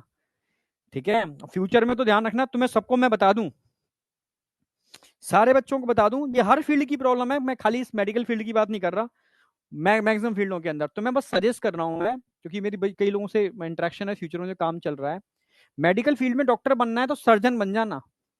ठीक है, हाँ। सर्जन की, मतलब ठीक है, अच्छे मेडिसिन के डॉक्टर भी ठीक है, बढ़िया होंगे, पर सर्जन, क्योंकि एआई जो आएगा ना, तो एआई जो मेडिसिन के डॉक्टर होंगे उनकी कुछ की नौकरी खाएगा। जो नॉर्मल डॉक्टर होंगे झोले छाप वाले टाइप के, मतलब या फिर नॉर्मल इनकी प्रैक्टिस अच्छी नहीं चलती है या नॉलेज कम है, जो बहुत जीनियस डॉक्टर होंगे तो सब जगह चलेंगे। पर सर्जन की अभी एकदम जगह नहीं ले पाएगा एआई, समझ रहे हो? रोबोटिक आ गया है, पर उसमें भी सर्जन खुद ही काम करता है। समझे? समझना मेरी बात। तो फ्यूचर में मामला टाइट है हर फील्ड के अंदर, मैं इसी फील्ड की बात नहीं कर रहा, हर फील्ड के अंदर। हाँ, टीचिंग में भी बहुत खतरनाक मामला है, ठीक है, हाँ। टीचिंग में मेरी बात की तो अभी ऐसे ऐसे सॉफ्टवेयर बन रहे हैं जिसमें मतलब आर्टिफिशियल मैं ही आ जाऊंगा। ठीक है, बिल्कुल ऐसे ही मैं ही बिल्कुल तुम्हें मैं ही नजर आऊंगा, वो मैं नहीं हूंगा, मेरी एक आर्टिफिशियल इमेज होगी। तुम मुझसे पूछोगे, मैं तुम्हें बताऊंगा, मैं तुम्हें सब प्रॉपर ऐसे ही पढ़ाऊंगा, ऐसे पढ़ा रहा हूँ, बिल्कुल डिट्टो कॉपी कर देंगे। वो कह रहा डिट्टो सर, बच्चा कह ही नहीं पाएगा कि आप हो या नहीं हो। यार ये तुम क्या कर रहे हो? समझ में आया? हाँ। हाँ, स्पेशलिस्ट किसी के भी बनो, ठीक है। ऑन्कोलॉजी आज की डेट में मतलब खतरनाक है, डॉक्टर बड़े गंदे हो चुके हैं ऑन्कोलॉजी की आज की डेट में, नॉलेज कम है, और सबसे ज्यादा इंसानों को मारने का काम डॉक्टर ही कर रहे हैं ये, ठीक है, यस। और हमेशा बड़े हॉस्पिटल के डॉक्टर ज्यादा गड़बड़ कर रहे हैं, जैसे मतलब मैं अगर कहूँ तो बिरला हॉस्पिटल, ठीक है, बड़ा गंदे डॉक्टर हैं, ठीक है। जैसे मतलब वेदांता में कुछ डॉक्टर अच्छे भी हैं, पर बहुत दुष्ट भी हैं, ठीक है। तो जैसे बड़े हॉस्पिटल जो होते हैं, ठीक है, ये इस समय, क्योंकि डॉक्टरों के ऊपर प्रेशर डाल दिया है, टारगेट पूरा करना है। भाई तुम्हारी तनख्वाहें 10-10 लाख रुपए की महीने की तनख्वाहें, ठीक है, तो टारगेट पूरा करना पड़ेगा। तो वो छोड़ते नहीं है किसी को भी, मतलब बहुत बुरी हालत है, ठीक है। चलो, वापस आ जाओ। तो यहां तक कोई डाउट होगा नहीं। अब मैं चालू कर रहा हूं बेसिक पॉइंट, अब थोड़ा याद करने का डेटा है, ठीक है। जैसे our health can be affected by, आप जानते हो, अगर आपको इन्फेक्शन हो गया तो हेल्थ पे इफेक्ट पड़ेगा। जेनेटिक डिसऑर्डर हेल्थ पर इफेक्ट डालते हैं, आपकी लाइफ, गंदी लाइफ स्टाइल आपकी हेल्थ पर इफेक्ट डालती है, यस। जब से मैं सुबह जल्दी जगता हूँ, ठीक है, प्रॉपर टहलता हूँ, 1 घंटे प्रॉपर एक्सरसाइज करता हूँ, योगा स्पेशली, ठीक है, और बाहर की चीजें छोड़ दी हैं बिल्कुल ही, ठीक है, एकदम फल फ्रूट से, मतलब कच्ची सब्जी हल्की बॉईल करके, तो मैं अच्छा फील कर रहा हूँ, ठीक है। तो लाइफ स्टाइल चेंज की ना मैंने, तो लाइफ स्टाइल चेंज हुई, तो ना कहीं मुझ में भी चेंज आया। तो ये चीजें, तीनों ही चीजें, इन्फेक्शन चाहे कैसा भी हो, जेनेटिकल डिसऑर्डर, ठीक है, या लाइफ स्टाइल, ये तीनों ही हेल्थ पर इफेक्ट डालते हैं। क्वेश्चन बनता है, अवर health can be maintained by, ठीक है भाई, हेल्थ को मेंटेन करना है तो डाइट बैलेंस लो, भूख से एक रोटी कम खाओ। पर कोटा में जब मैं था, बच्चा मुझसे कहते थे, सर आज 6 रोटी खा के आया हूँ, नींद आ रही है। 6 क्यों खाई? 5 खा लेता, 4 खा लेता। हॉस्टल वाले को पैसे दिए हैं, वसूल भी तो करने हैं सर। मैंने कि भाई तू पैसे वसूल करने के लिए तू क्या कर रहा है तू? मतलब यहाँ तू पढ़ने आया है, तू बस पेटू बन के जाएगा यहाँ से, सिलेक्शन तो लेके जाएगा नहीं। समझ रहे हो? तो बच्चा क्या करता है ना, वो पैसे जाते हैं ना हॉस्टल के, तो वसूल करने के चक्कर में पेल के, मतलब ढंग से खा लेता है वो, अच्छे से, पेट भर के ढंग से, मतलब बहुत ज्यादा ही खा लेता है। पैसे वसूल करने हैं, वो गड़बड़ कर लेता है। तो बैलेंस डाइट लो, भूख से एक एक रोटी कम, जिससे लीवर उसको डाइजेस्ट कर पाए। समझे? सही बोला है गलत बोला? ऐसा होता है हॉस्टल के बच्चे बता पाएंगे ये वाली बात। मैं करती हूँ सर जी, हाँ बेटा, मैक्सिमम बच्चे करते हैं, मैक्सिमम बच्चे करते हैं, ठीक है। पर्सनल हाइजीन, ठीक है, वैसे मैं बाहर का खाना नहीं खाता हूँ, ठीक है, तो अवॉइड करता हूँ, पर जहाँ मैं रहता हूँ वहाँ पर मतलब होम टाउन में, मतलब एक कुछ जैनियों ने मिलकर के एक बढ़िया सा एक रेस्टोरेंट बनाया है, और बिल्कुल बिना प्याज लहसुन खाने देते हैं, घर का खाना। तो वहां मैं एक रोटी ज्यादा खा के आता हूँ, हाँ। समझ रहे हो? पर्सनल हाइजीन तो समझ ही गए ना, थोड़ा ध्यान रखना है। रेगुलर एक्सरसाइज, योगा, जो मैं आजकल कर रहा हूँ, ठीक है। Awareness about disease and their effect, आप तो जानते हो। वैक्सीनेशन प्रॉपर होना चाहिए, सबको पता है। प्रॉपर डिस्पोजल ऑफ वेस्ट, जो धीरे धीरे लोग अवेयर हो रहे हैं। Control of vector, yes, mosquito बड़ी समस्या है। पटना में रहा था तो समझ में आई कि हाँ, मलेरिया वहाँ बहुत ज्यादा फैलता है, मच्छरों ने बहुत खाया था। Maintenance of hygiene in food and water resources are necessary for achieve good health, yes. समझ रहे हो? कहीं भी आप खाओ, ठेले का भी खाओ, मैं मना नहीं कर रहा, पर थोड़ा ध्यान रखना कि वहाँ गंदगी ना हो, सब चीजें ना हो, ठीक है। आजकल बड़े पढ़े लिखे लोग भी अच्छे से मैनेज कर रहे हैं चीजों को, समझे? चलो वापस आ जाओ। Disease any change from normal state, एक मूवी थी, उसको देख के इसके लाइन देख के याद आ जाता है मुझे, ठीक है। उस मूवी में साउथ का हीरो था, ठीक है। वो सड़क के किनारे जा रहा था, तो कुछ गुंडों की जिप्सी आई, तो कीचड़ थी, वहां तेजी से निकल गई, ठीक है। तो कीचड़ उसके मुंह पे आ गया, ठीक है, तो एकदम उसका दिमाग खराब हो गया, ठीक है। मैं डिस्कम्फर्ट हो गया, ठीक है। अब भाई उसके दोस्तों ने, तू कंफर्ट कब आएगा, मुझे अब वापस जाना है, इन लोगों से मिलना है, ठीक है। उन्होंने, मैंने रोका, वो रुके क्यों नहीं? अब मैं डिस्कम्फर्ट हो गया, माइंड से मैं डिस्कम्फर्ट हो गया। जब भी आप डिस्कम्फर्ट होते हो ना, तो समझ लो मतलब आप बीमार होना चालू हो जाते हो, ठीक है। आपको वापस कंफर्ट जोन में आना पड़ेगा। किसी ने कुछ कह दिया और आप सोचने बैठ गए उसको, उसने बोला क्या, ऐसे ऐसे क्यों बोला, ऐसे क्यों बोला, ऐसे क्यों बोला, मतलब आपकी सोच से सीधा असर आपके बॉडी के ऑर्गन पे पड़ रहा है, और धीरे धीरे वो ऑर्गन अपना मतलब, समझ रहे हो ना, काम करना धीरे धीरे गड़बड़ करेंगे, और आप बीमार होना चालू हो जाओगे। सोच, सारा खेल यहाँ से है, ठीक है। किसी ने आपको कुछ भी कह दिया, तुरंत आप यहाँ ले गए, यहाँ से यहाँ ले गए, यहाँ से पूरी बॉडी में चला गया वो, ठीक है। सीधा इफेक्ट, ठीक है। तो ये ध्यान रखना, any change from normal state that cause discomfort and affect the working of organ and system, ठीक है। जिसको डॉक्टर के पास जब जाओगे भाई, नो डाउट, जब आपके ऑर्गन की वर्किंग और सिस्टम पर इफेक्ट पड़ेगा, तो जिसको डॉक्टर क्या कराएगा, समझेगा कुछ साइन और सिम्टम्स के थ्रू, ठीक है। वो साइन क्या है और सिम्टम्स क्या है, डॉक्टर समझेगा, तब कहेगा अच्छा ये बीमारी हो रही है, ठीक है। ये डिसीज की डेफिनेशन है। डिसीज दो टाइप की हो सकती है, समझ गए होगे। एक तो कॉन्जेनाइटल जेनेटिकल डिसीज, और एक एक्वाइर्ड, यानी जन्म लेने के बाद आप bacterial, viral, fungal, protozoan acquire करते हो। एक जेनेटिकल है, जन्म से ही जीन में डिफेक्ट है, समझे? कौन था वो? विजय, पता नहीं क्या था, जो भी था, थलापाती, ठीक है, मुझे याद नहीं है उसका। आगे आ जाओ। अब यहां थोड़ा समझने का है, भाई डिसीज दो टाइप की हो सकती हैं। कॉन्जेनाइटल यानी जेनेटिकल डिसीज, एक्वाइर्ड, एक्वाइर्ड जन्म लेने के बाद आप एक्वायर करते हो। तो मेनली एक्वाइर्ड पढ़नी है आपको। कॉन्जेनिटल का मतलब है जेनेटिकल डिसीज।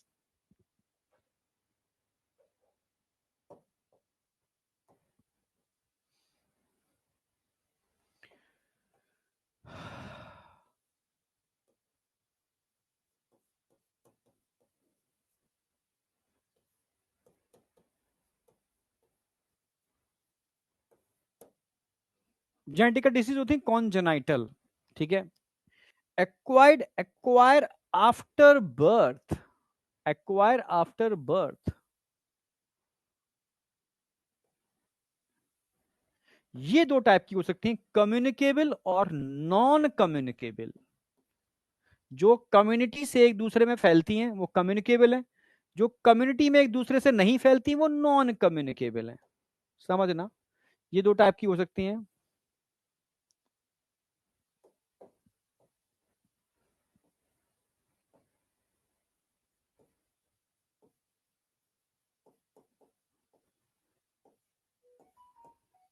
कम्युनिकेबल और नॉन कम्युनिकेबल।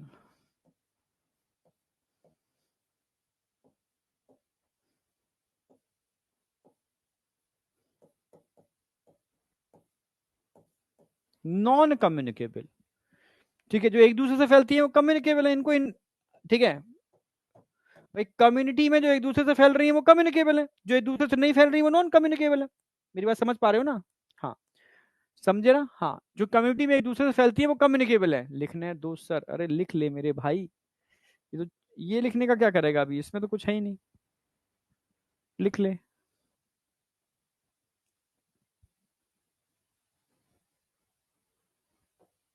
अब आ जाओ, इसको लिखो जो मैं लिख रहा हूं, ठीक है। कम्युनिकेबल को आप इन्फेक्शियस भी बोल सकते हो,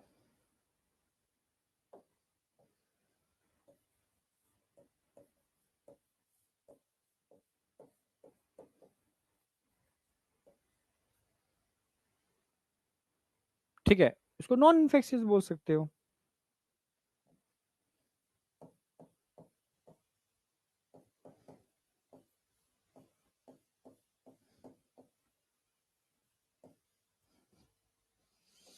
जितनी भी इन्फेक्शियस डिसीज होती हैं स्प्रेड करती हैं, स्प्रेड थ्रू।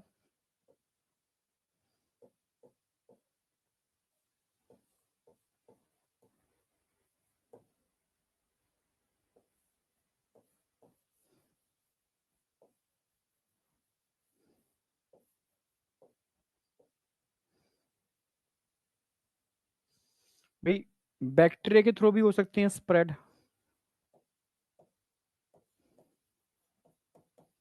वायरस के थ्रू भी स्प्रेड हो सकती हैं, फंगस के थ्रू भी हो सकती हैं, हेलमिंथीस के थ्रू भी हो सकती हैं,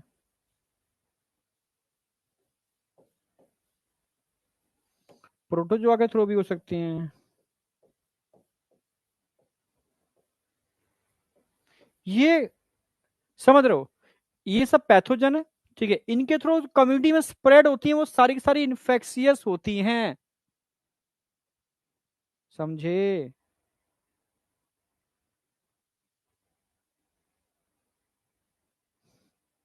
एडीओ का जानता, ठीक है, बैक्टीरिया, ठीक है, सारी सारी कम्युनिकेबल डिसीज हैं, कम्युनिटी के अंदर फैलती हैं। एनसीईआरटी ने एक ही एग्जांपल दे रखा है, बताओ एड्स कम्युनिकेबल है नॉन कम्युनिकेबल है? एड्स टीवी में क्या आता है, एड्स नहीं फैलता साथ घूमने से, साथ रहने से, समझे? अगर भूख बढ़ रही है तो अच्छी बात है यार, तुम्हारा लेबर बढ़िया काम कर रहा है, ठीक है, समझे? हाँ, भाई एड्स कम्युनिकेबल है नॉन कम्युनिकेबल है? टीवी में ऐड भी आता है, एड्स नहीं फैलता साथ रहने से, साथ घूमने से, साथ खाने से, साथ सोने से, एड्स एक दूसरे को नहीं फैलता, ठीक है, हाँ। तो कम्युनिकेबल हुआ नॉन कम्युनिकेबल हुआ? ऐसे एक्चुअली बच्चा बहुत कंफ्यूज हुआ था, क्वेश्चन आया था, तो ऐसे याद रखो, कोई भी viral, bacterial, fungal, helminths, protozoan, all are communicable, all are communicable, बस याद रखो, क्योंकि एड्स वायरस से होता है भाई, HIV इम्यूनो डेफिशिएंसी वायरस, तो इट इज कम्युनिकेबल, समझे? तो ऐसी कोई भी डिजीज तो दिमाग मत लगाओ, वो तो इसलिए दिया जाता है क्योंकि सोसाइटी में एड्स के पेशेंट को डिस्कार्ड कर दिया जाता था, ठीक है, कोई मतलब नहीं, अलग घर, कोई मतलब दूर, मतलब बहुत ये फैला देगा ये तो, ठीक है। तो ऐसे लोगों को बचाने के लिए ये ऐड आते थे टीवी पर, दूरदर्शन पर, ठीक है, but it is a communicable. तो क्वेश्चन हमेशा इसी पर आता है, और एनसीईआरटी ने एक ही एग्जांपल दिया है, जैसे acquired immunodeficiency syndrome, AIDS, etcetera कर देता हूं, बहुत सारे हैं पर एनसीईआरटी ने की दिया है। It is a communicable, all bacterial, viral, fungal, helminths, protozoa, all. अच्छा, नॉन कम्युनिकेबल क्या होंगे? ये स्प्रेड नहीं करते,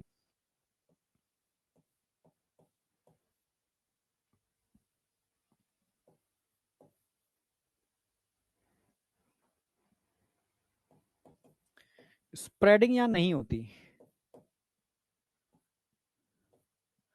जैसे एग्जांपल, डायबिटीज, बताओ डायबिटीज क्या एक दूसरे से फैलती है? नहीं फैलती। जैसे deficiency disorder,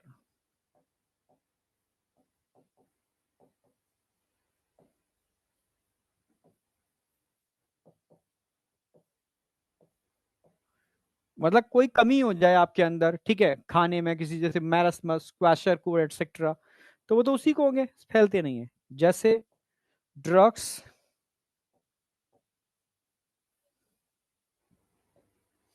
and alcohol abuse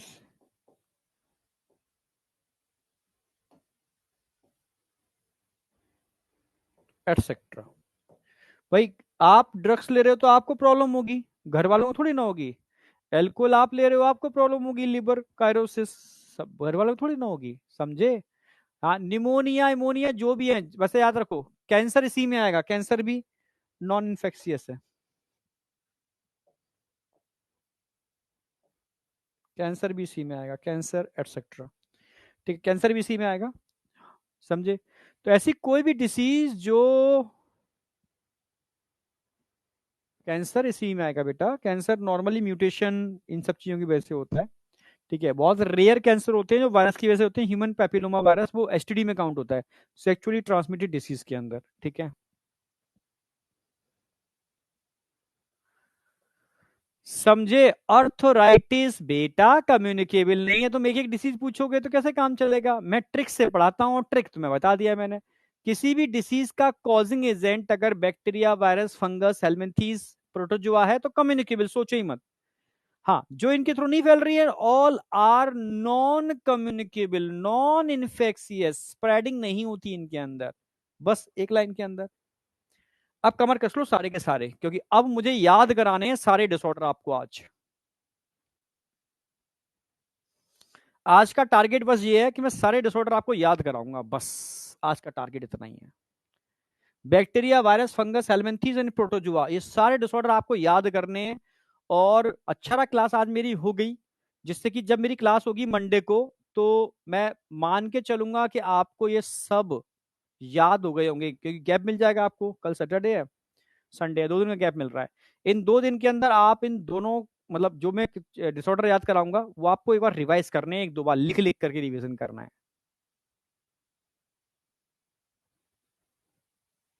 ads बेटा कम्युनिकेबल में आता है, क्योंकि एड्स वायरस से फैलता है। तुम सो रहे थे क्या।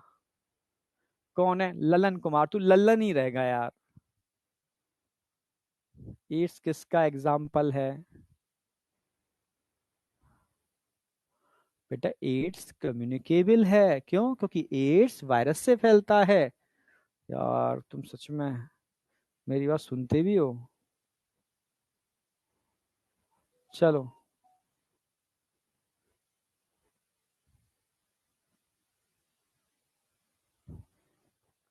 साथ रहने से वो तो टीम में ऐड आता है, जिससे लोग उसको समझा है ना मैंने।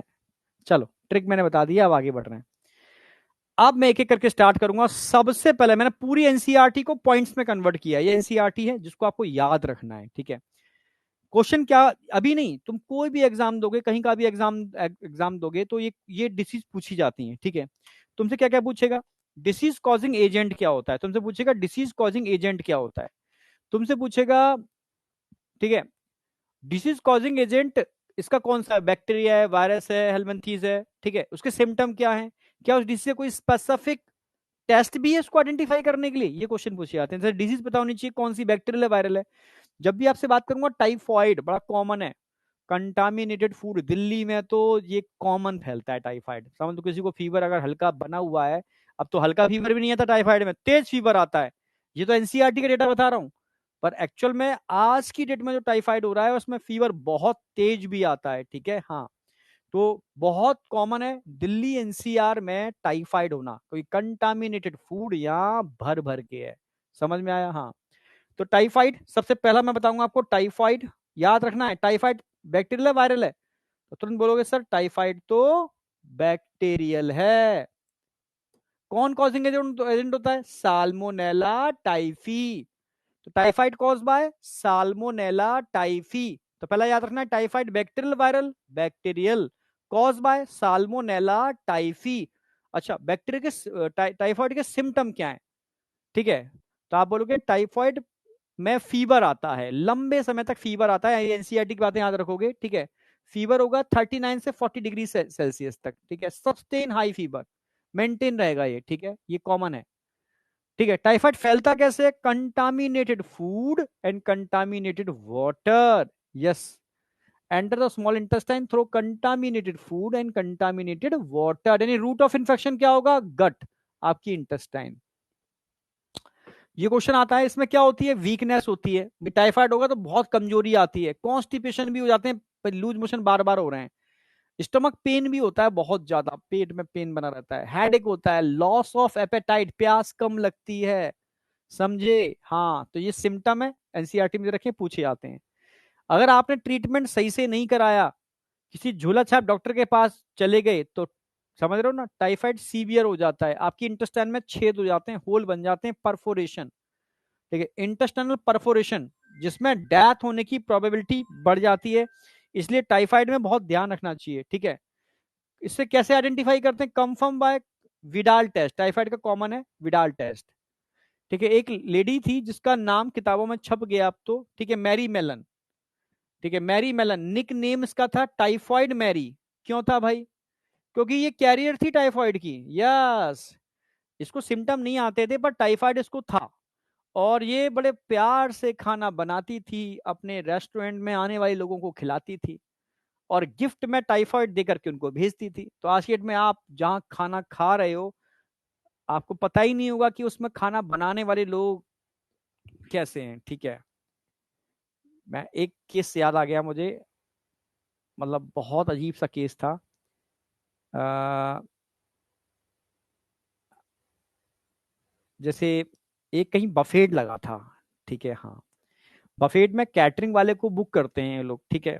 तो भाई किसी ने बुक किया होगा कैटरिंग वाले को, ठीक है, उस कैटरिंग वाले ने, कोई कैंडिडेट कम होंगे तो किसी एक, मतलब मैं ये नहीं कह रहा गलत है, ठीक है, उसको जॉब की जरूरत होगी, दे दी होगी, ठीक है, एक के हाथ में बहुत ज्यादा इन्फेक्शन थे, मतलब बहुत ज्यादा इन्फेक्शन, तो वो पॉलिथीन पहने हुए था, चीजों को खिला रहा था, ठीक है, ठीक है, तो कोई देख नहीं पा रहा था उसको।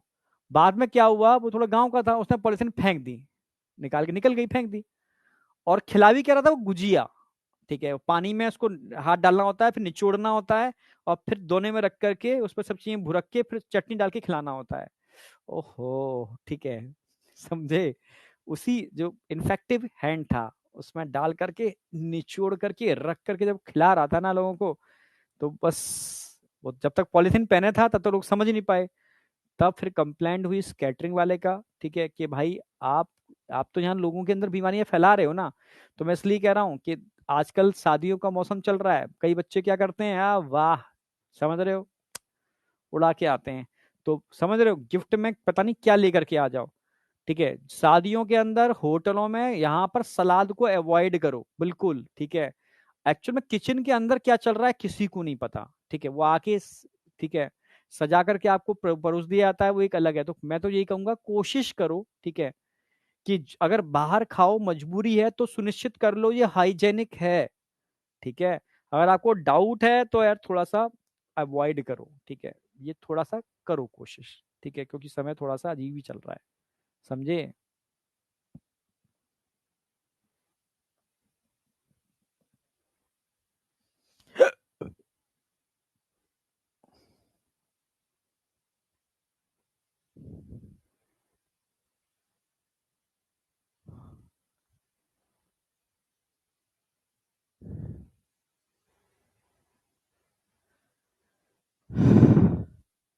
बहुत बढ़िया, जो खुद कुक कर लेते हैं, बहुत बढ़िया, ठीक है, चलो कोई दिक्कत नहीं है, नेक्स्ट आ जाओ।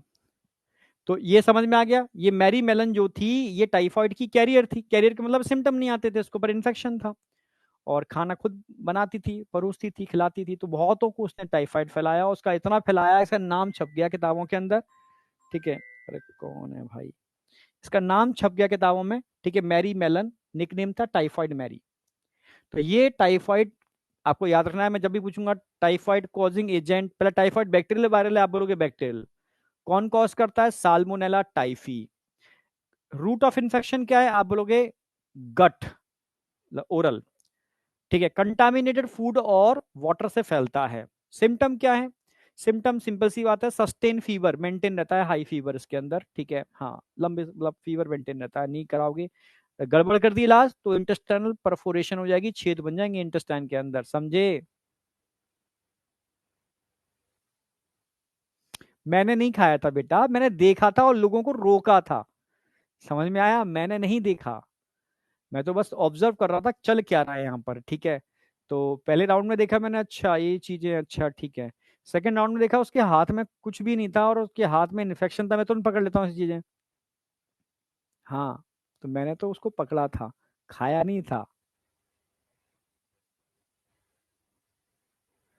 अरे झूठा खाना, पानी दे दी थी, इन्फेक्शन कहीं से भी हो सकता है, ठीक है।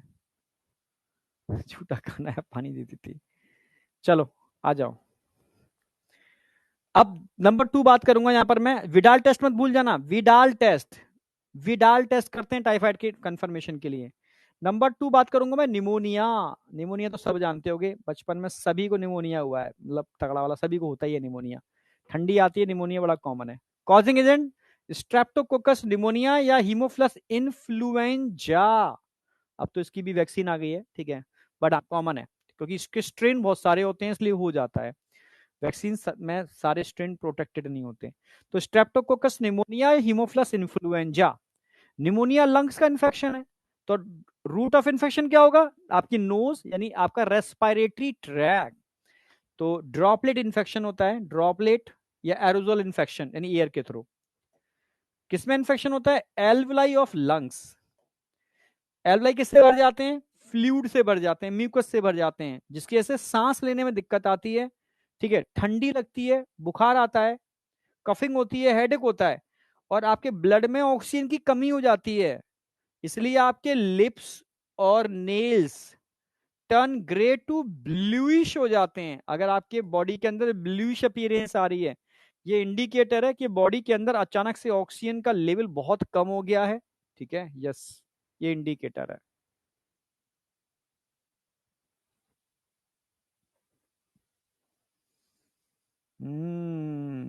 पवन बोल रहा है आप झूठ बोल रहे हैं सर जी, आपने खाया था, यस, क्या तू ही था खिलाने वाला, क्यों पवन, पवन है या पवार है, पवरा क्या लिखा है पता नहीं, तुम नाम क्या लिखते हो, खिलाने वाला तू ही था बेटा, तुझे पता है कि मैंने खाया था, बता, तभी हो सकता है, इतनी कॉन्फिडेंस से बोल रहा है, और खिलाने वाला तू है तो मान लूंगा मैंने खाया है। चलो आ जाओ, यहां तक कोई डाउट। अब दूसरी बात, बस चार डिसऑर्डर बताऊंगा आपको, चार बैक्टीरियल, ठीक है, चार पांच वायरल, दो हेलमिंथीज, समझ रहे हो, दो प्रोटोजुआ, और तीन, तीन क्या, एक ही रिंगवॉर्म फंगल, याद हो जाना चाहिए। अगला है डिप्थीरिया, पर डिप्थीरिया की वैक्सीन आज की डेट में आती है, DPT. Causing agent Corynebacterium diphtheriae, पूछूंगा मैं, ध्यान रखना मंडे को, ठीक है। इसमें भी फीवर तो सभी में आता है, कॉमन है, ठीक है। डिप्थीरिया में क्या होता है, आपके जो नेक होती है ना, इस वाले पार्ट के अंदर एक ग्रेइश मेम्ब्रेन बन जाती है मोटी, तो खांसी आती है, दम घुटने की स्थिति हो जाती है, सांस नहीं ले पाता इंसान, बच्चों को होता था, पर आज के डेट में तो इसकी वैक्सीन आई गई है, DPT, DPT, DPT, diphtheria pertussis tetanus, ठीक है, तीनों का ही वैक्सीन आता है, ठीक है, सफोकेशन होता है इसके अंदर। प्लेग, ये तो बड़ा इंटरेस्टिंग है, प्लेग तो यार, प्लेग ब्लैक डेथ कहते थे।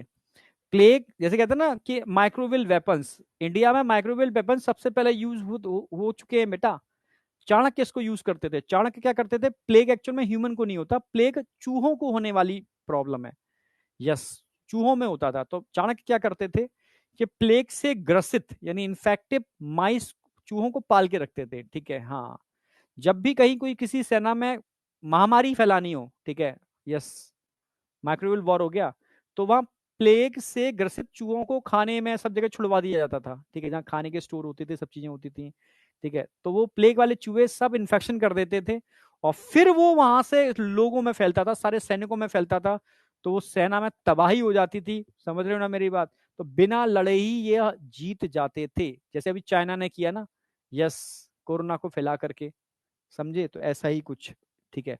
तो प्लेग कौन फैलाता, इसका इन्फेक्टिव एजेंट क्या है? बैक्टीरिया। कौन सा बैक्टीरिया? यर्सीनिया पेस्टिस, नाम याद रखना, यर्सीनिया पेस्टिस। ठीक है, पैरासाइट किसके ऊपर होता है? ये rat flea, rat flea. Rat flea क्या होते हैं बेटा? चूहों पर छोटे छोटे पिस्सू होते हैं, चूहों पर मिलने वाले। कुत्तों के ऊपर पिस्सू होते हैं ना, ऐसे चूहों के ऊपर भी होते हैं छोटे से, ठीक है, खून चूसने वाले, उनके ऊपर पैरासाइट होता है। ठीक है, यानी चूहों में फैलाने का काम करेगा रेट फिली। इसका नाम होता है जिनोप्सिला चियोप्सिस। ठीक है, ये चूहों में फैलाता है। फिर समझ में आ गया? चूहों से ह्यूमन में भी आ सकता है, ह्यूमन में हो गया तो मामला बिगड़ जाएगा। उसमें वही हाई फीवर, हेडेक तो सभी में होता है, हर इन्फेक्शन में होता है। इसमें enlargement of axillary lymph node, axillary का मतलब होता है आर्मपिट्स। ये आर्मपिट्स होते हैं ना, ये आर्मपिट्स आपके, इन आर्मपिट्स में लिम्फ नोड फूल जाते हैं। सोचो सैनिक अपने हाथ नीचे नहीं कर पाएंगे, वो ऐसे उठ के चलेंगे और दर्द से परेशान होंगे, सोचो कैसे फाइट कर पाएंगे। तो एक्सिलरी नोड्स इनलार्ज हो जाते हैं और पूरी बॉडी पर रेड पैचेस हो जाते हैं। ठीक है, on skin which turn to black. जब वो ब्लैक में कन्वर्ट होते हैं, समझ लो अंतिम समय आ गया, इसलिए इसको ब्लैक डेथ कहते हैं। समझे? अच्छा, मूवी भी आई थी इसकी, बहुत बढ़िया। ठीक है, इसी को हम ब्लैक डेथ कहते हैं। समझ में आ गया होगा? यहां तक कोई डाउट शाउट नहीं होना चाहिए। अच्छा, तो ये हो गए 4 बैक्टीरिया, फिर से मैं कवर करा रहा हूं।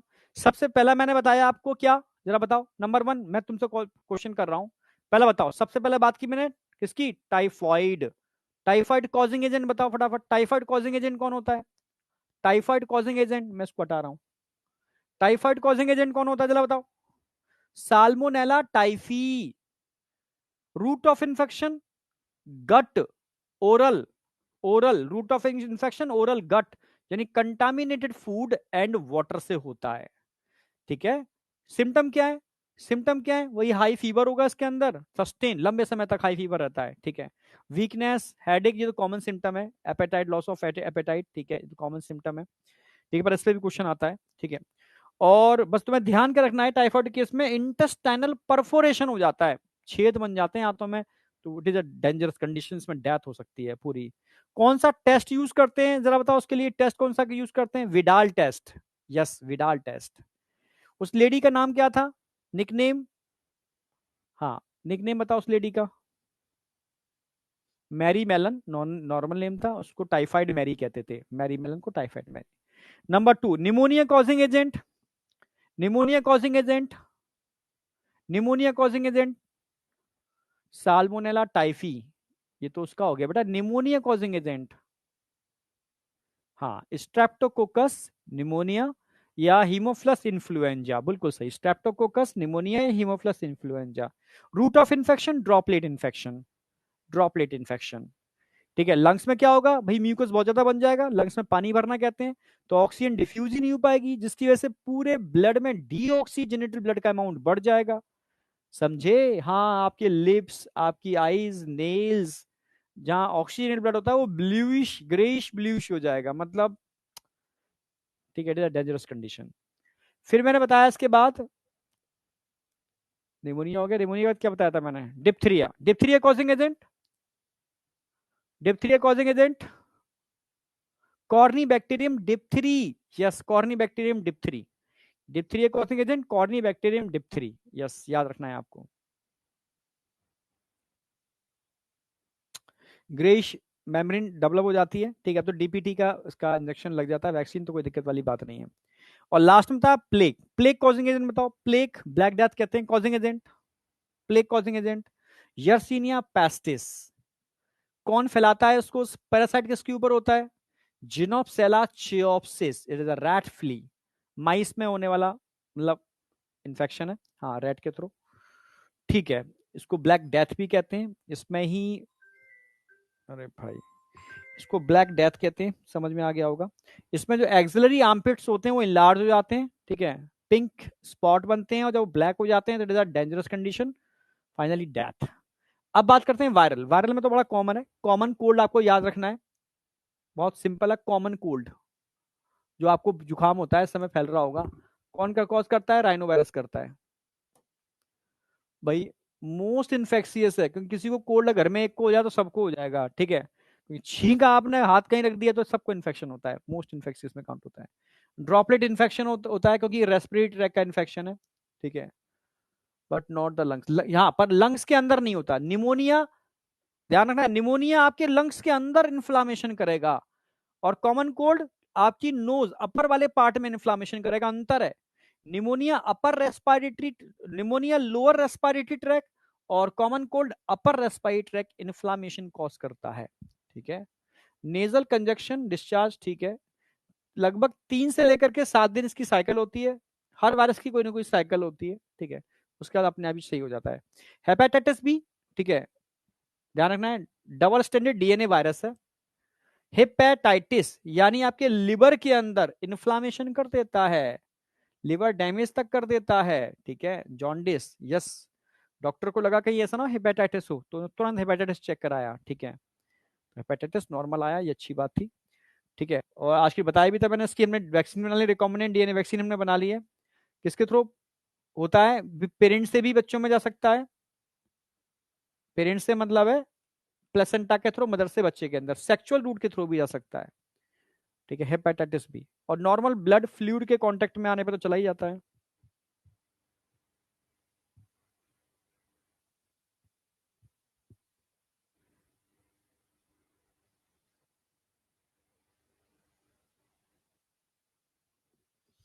चलो लास्ट है पोलियो।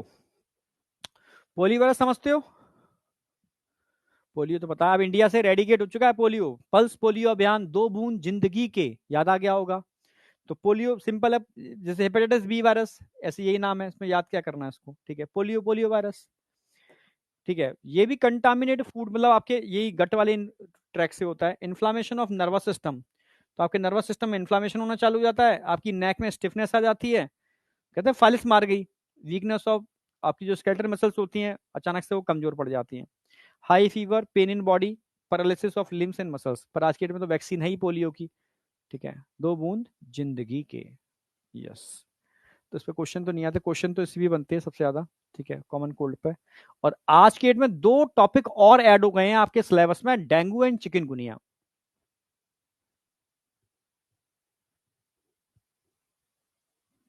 तो इन दोनों टॉपिक पर कोई पीएचडी करने की जरूरत नहीं है आपको, ठीक है, नोट कर लेना। डेंगू सबको पता है, गर्मियों में डेंगू फैलता ही फैलता है। तो डेंगू कॉजिंग एजेंट कौन होता है, जरा बताओ? डेंगू वायरस, सिंपल है, आरएनए वायरस है, फ्लेवी विरिडी फैमिली को बिलोंग करता है, ठीक है। कौन फैलाता है? फीमेल एडीज एजिप्टी मॉस्किटो उसको फैलाता है, डेंगू आपको पता ही है। इन्फेक्शन पीरियड कितना होता है भाई, वायरस है तो उनका कोई पीरियड होगा, 5 से लेकर 7 दिन का इसका इन्फेक्टिव पीरियड होता है, incubation period, sorry, incubation period. Incubation का मतलब होता है बॉडी में एंटर करने से लेकर के सिम्टम आने के बीच का जो पीरियड होता है उसको इंक्यूबेशन पीरियड कहते हैं, 5 से 7 दिन का इसका इंक्यूबेशन पीरियड है। भाई चिकनगुनिया, ये भी बिल्कुल खतरनाक डेंगू जैसा ही होता है, चिकनगुनिया वायरस, ये टोका वायरस फैमिली का मेंबर है। फीमेल एडीज एजेप्टी, सेम मॉस्किटो दोनों के अंदर है, तो याद रहेगा आपको। हाँ, इसका इंक्यूबेशन पीरियड 2 से लेकर 10 दिन तक का हो सकता है, तो वेरी करता है। इंक्यूबेशन का मतलब है इन्फेक्शन से लेकर के सिम्टम आने के बीच का पीरियड, बस इतना याद रख लो, इससे ज्यादा पीएचडी करने की जरूरत नहीं है, नोट कर लो।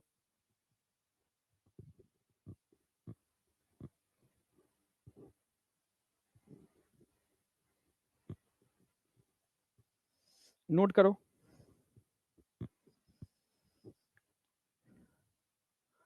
तो मैंने आपको 5 तो बता दिए वायरस, 4 बता दिए आपके बैक्टीरियल। वायरस सिंपल है, तो नाम टिपिकल नहीं है इसके, इसलिए इजीली मतलब याद हो जाता है। अब आ जाओ हेलमिंथीज। हेलमिंथीज 2 ही हैं, एनिमल किंगडम में भी हमने जिक्र किया था इनका, और यहां भी हम फिर बता दे रहे हैं आपको। एक तो है एस्कैरियासिस, और एक है एलिफेंटियासिस, फाइलेरिसिस भी कहते हैं इसको, हाथी पांव। एस्कैरियासिस वही एस्कैरिस, मैंने पढ़ाई भी था आपको। अब गिरी हुई मिट्टी की चीजें हर बच्चे को होता है एस्कैरिस का infection. Ascaris lumbricoides common round worm है, इंटेस्टाइनल पैरासाइड है, वही common pain, fever, anaemia, blockage of intestine हो जाती है, कॉमन है, ठीक है। इसके जो एग होते हैं उनके थ्रू इन्फेक्शन हो जाता है, गिरी हुई चीजें लोग खा लेते हैं, ठीक है, उसके थ्रू होता है। या आज की डेट में तो इसका इन्फेक्शन, आप सलाद वलाद खाते हो ना, क्योंकि सीवेज वाटर सब जगह लगता है, तो उसके थ्रू इसका इन्फेक्शन फैल जाता है। बाउचेरिया बेनक्राफ्टी, नीट में लगभग हर साल क्वेश्चन आता है इसके ऊपर, हर लगभग हर साल, very very very very very very important, ठीक है। Elephantiasis, filariasis. हाथी पांव रोग कहते हैं, इसमें पैर कुछ ऐसा हो जाता है, हाथी पांव, एलिफेंटियासिस। क्योंकि होता क्या है, एलिफेंटियासिस के अंदर जो लोअर पार्ट के लिम्फ नोड होते हैं ना, हाँ, वो ब्लॉक कर जाते हैं। तो इसके से क्या होगा, जो लिम्फ ऊपर जाना चाहिए ऊपर नहीं जाता, वो बॉडी के लोअर पार्ट में ही डिपोजिट होना चालू हो जाता है। अगर आपने ट्रीटमेंट नहीं कराया तो पैरों के साथ साथ टेस्टिस वाला पार्ट भी कवर हो सकता है इन्फ्लामेशन की वजह से। समझ रहे हो? हाँ, ऐसा नहीं है कि मेल का डायग्राम बनाया तो मेल को ही होगा, ये फीमेल को भी हो सकता है। समझ में आया? सेक्स से इसका कोई रिलेशन नहीं है, मेल फीमेल दोनों को हो सकता है, ठीक है। इसको एलिफेंटियसिस कहते हैं। बच्चों को मेल का डायग्राम दिखता है तो लोगों को लगता है मेल में होने वाली प्रॉब्लम है, फीमेल में नहीं होगी। कॉमन सी बात है, इट इज एलिफेंटियसिस, ठीक है। लिम्फ नोड दोनों के पास होते हैं, ठीक है। बाउचेरिया बैनक्राफ्टी फाइलेरिया वर्म कहते हैं। Slowly developing chronic inflammation of organ in which day life for many year, पड़ा रहता है धीरे धीरे। लिम्फ वेसल्स जो लोअर लिम्स होते हैं उन वो ब्लॉक हो जाते हैं इसकी वजह से, लिम्फ ऊपर जाना बंद कर देता है, ठीक है। जेनिटल ऑर्गन और ऑल्सो ऑफ्टन इफेक्टेड, स्वेलिंग आ जाती है टेस्टिस ओवरी के अंदर, इन्होंने टेस्टी लिख दिया पर ओवरी भी इसमें इंक्लूड होगा, ध्यान रखना। Transmit to healthy person through the bite of, ध्यान रखना किसके थ्रू फैलता है, फीमेल मॉस्किटो। कौन सा मॉस्किटो? मेनली क्यूलेक्स, एडीज भी इसमें इन्वॉल्व है, पर इंडिया में मोस्टली केस क्यूलेक्स के देखने को मिलते हैं, तो क्यूलेक्स आपको याद रखना है। मॉस्किटो बॉर्न डिसीज है, स्प्रेड होती है, ठीक है, वेक्टर के थ्रू। जॉन्डिस बेटा नहीं जानता तू प्रिंस, जॉन्डिस पीलिया कहते हैं, पीलिया को जॉन्डिस। लिवर खराब होगा तो जॉन्डिस हो जाएगा, क्योंकि बिलीरुबिन ब्लूबिन बाहर नहीं निकल पाएगा, पीलिया, जॉन्डिस। तो वायरस हो गए आपके, बैक्टीरिया हो गए, और हेलमिंथीज दो ही हैं। इनको मैंने एनिमल किंगडम में भी डिटेल में करा दिया था। अब लास्ट आ जाओ, इसकी आज छुट्टी कर दूंगा आपकी, प्रोटोजोआ मैं कल कराऊंगा। टाइम कितना है? अच्छा, प्रोटोजोआ मैं करा सकता हूँ, बस तुम आज इतना याद कर लो, आज आज तुम्हें याद करने वाला काम थोड़ा मैं दे रहा हूँ, ठीक है। देखता हूँ मैं प्रोटोजोआ भी करा सकता हूँ, ऐसा नहीं है, ठीक है। Fungal disease, ringworm. Team बड़ा अच्छा ऐड आता था, बंदर का ऐड, दांत खाज मिटाओ, ऐसे बंदर नहीं खुजाता था, ऐसे खुजाता था, कभी ऐसे खुजाता था, ठीक है। दांत खाज, समझ रहे हो ना? हाँ, मिटाओ, रिंग वॉर्म लगाओ, रिंग वॉर्म करके एक बाम आती थी। तो ये डिसऑर्डर ऐसा है, सबको याद रहता है, जो मंकी का ऐड आता था उसमें बड़ा अच्छा सा, हाँ,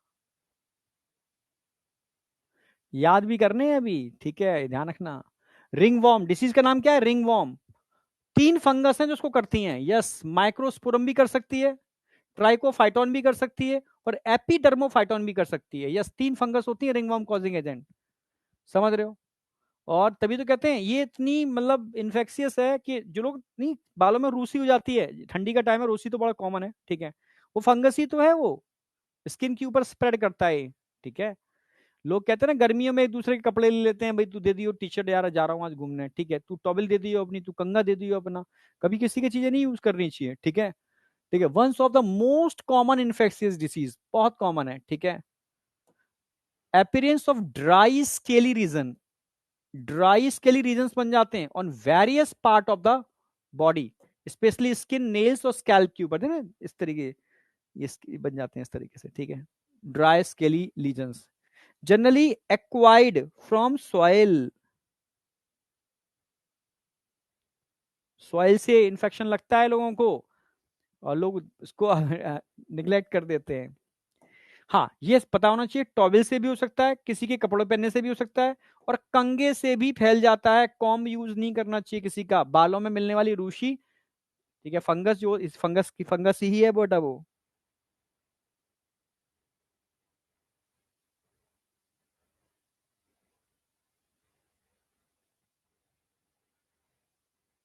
नोट करो, यहां तक कोई डाउट है? तो आज इतना ही कराऊंगा, प्रोटोजो आज नहीं कराऊंगा, क्योंकि आज इतना याद कर लो, क्योंकि प्रोटोजो में तो मैं मलेरिया कराऊंगा, थोड़ा बड़ा है, थोड़ा नहीं बहुत बड़ा है मलेरिया, ठीक है। तो अगली क्लास में मैं प्रोटोजोआ करा दूंगा और एड्स करा दूंगा, दो करा दूंगा बस। प्रोटोजोआ और एड्स होने के बाद आपकी डिसीज सारी खत्म हो जाएंगी, फिर एक कैंसर की क्लास ले लूंगा मैं, और कैंसर की क्लास के बाद एक ड्रग्स की क्लास ले लूंगा मैं। समझे? हाँ, कैंसर की और फिर ड्रग्स की। यहां तक कोई डाउट है? तो इतना याद करना है, मैं एक बार अभी रिवाइज और करा रहा हूं आपको, प्रोटोजोआ आज नहीं कराऊंगा मैं। कुछ क्वेश्चन दे रहा हूं मैं करने के लिए, सब पीवाईक्यू हैं, सारे पीवाईक्यू हैं। जो सारे पीवाईक्यू हैं, लेटेस्ट पीवाईक्यू, थोड़ा सा आपको समझ में आएगा। तो 2023 में आया हुआ क्वेश्चन, 2021 में आया हुआ क्वेश्चन देखो, 2023 में आया हुआ क्वेश्चन, 23 में देखो, ये भी 23 में आया, 23 में, 23 में देखो ये भी आया है। एक ही तो नहीं है दोनों, टाइफाइड, एलिफेंटिस, रिंगवर्म, मलेरिया, हाँ अलग अलग है। देखो दो क्वेश्चन, सोचो दो क्वेश्चन आए नीट 2023 के अंदर, ये भी 23 में आया है। 24 में फिर टाइफाइड, लेसीमिया, रिंगवर्म, फैलेरिया, यानी कॉमन क्वेश्चन है, ये बहुत कॉमन क्वेश्चन है, आता ही आता है। 19 में आया हुआ है सेल मीड इम्यूनिटी के ऊपर, पैसिव एक्टिव पैसिव इम्यूनिटी पर आया हुआ है 2020 के अंदर।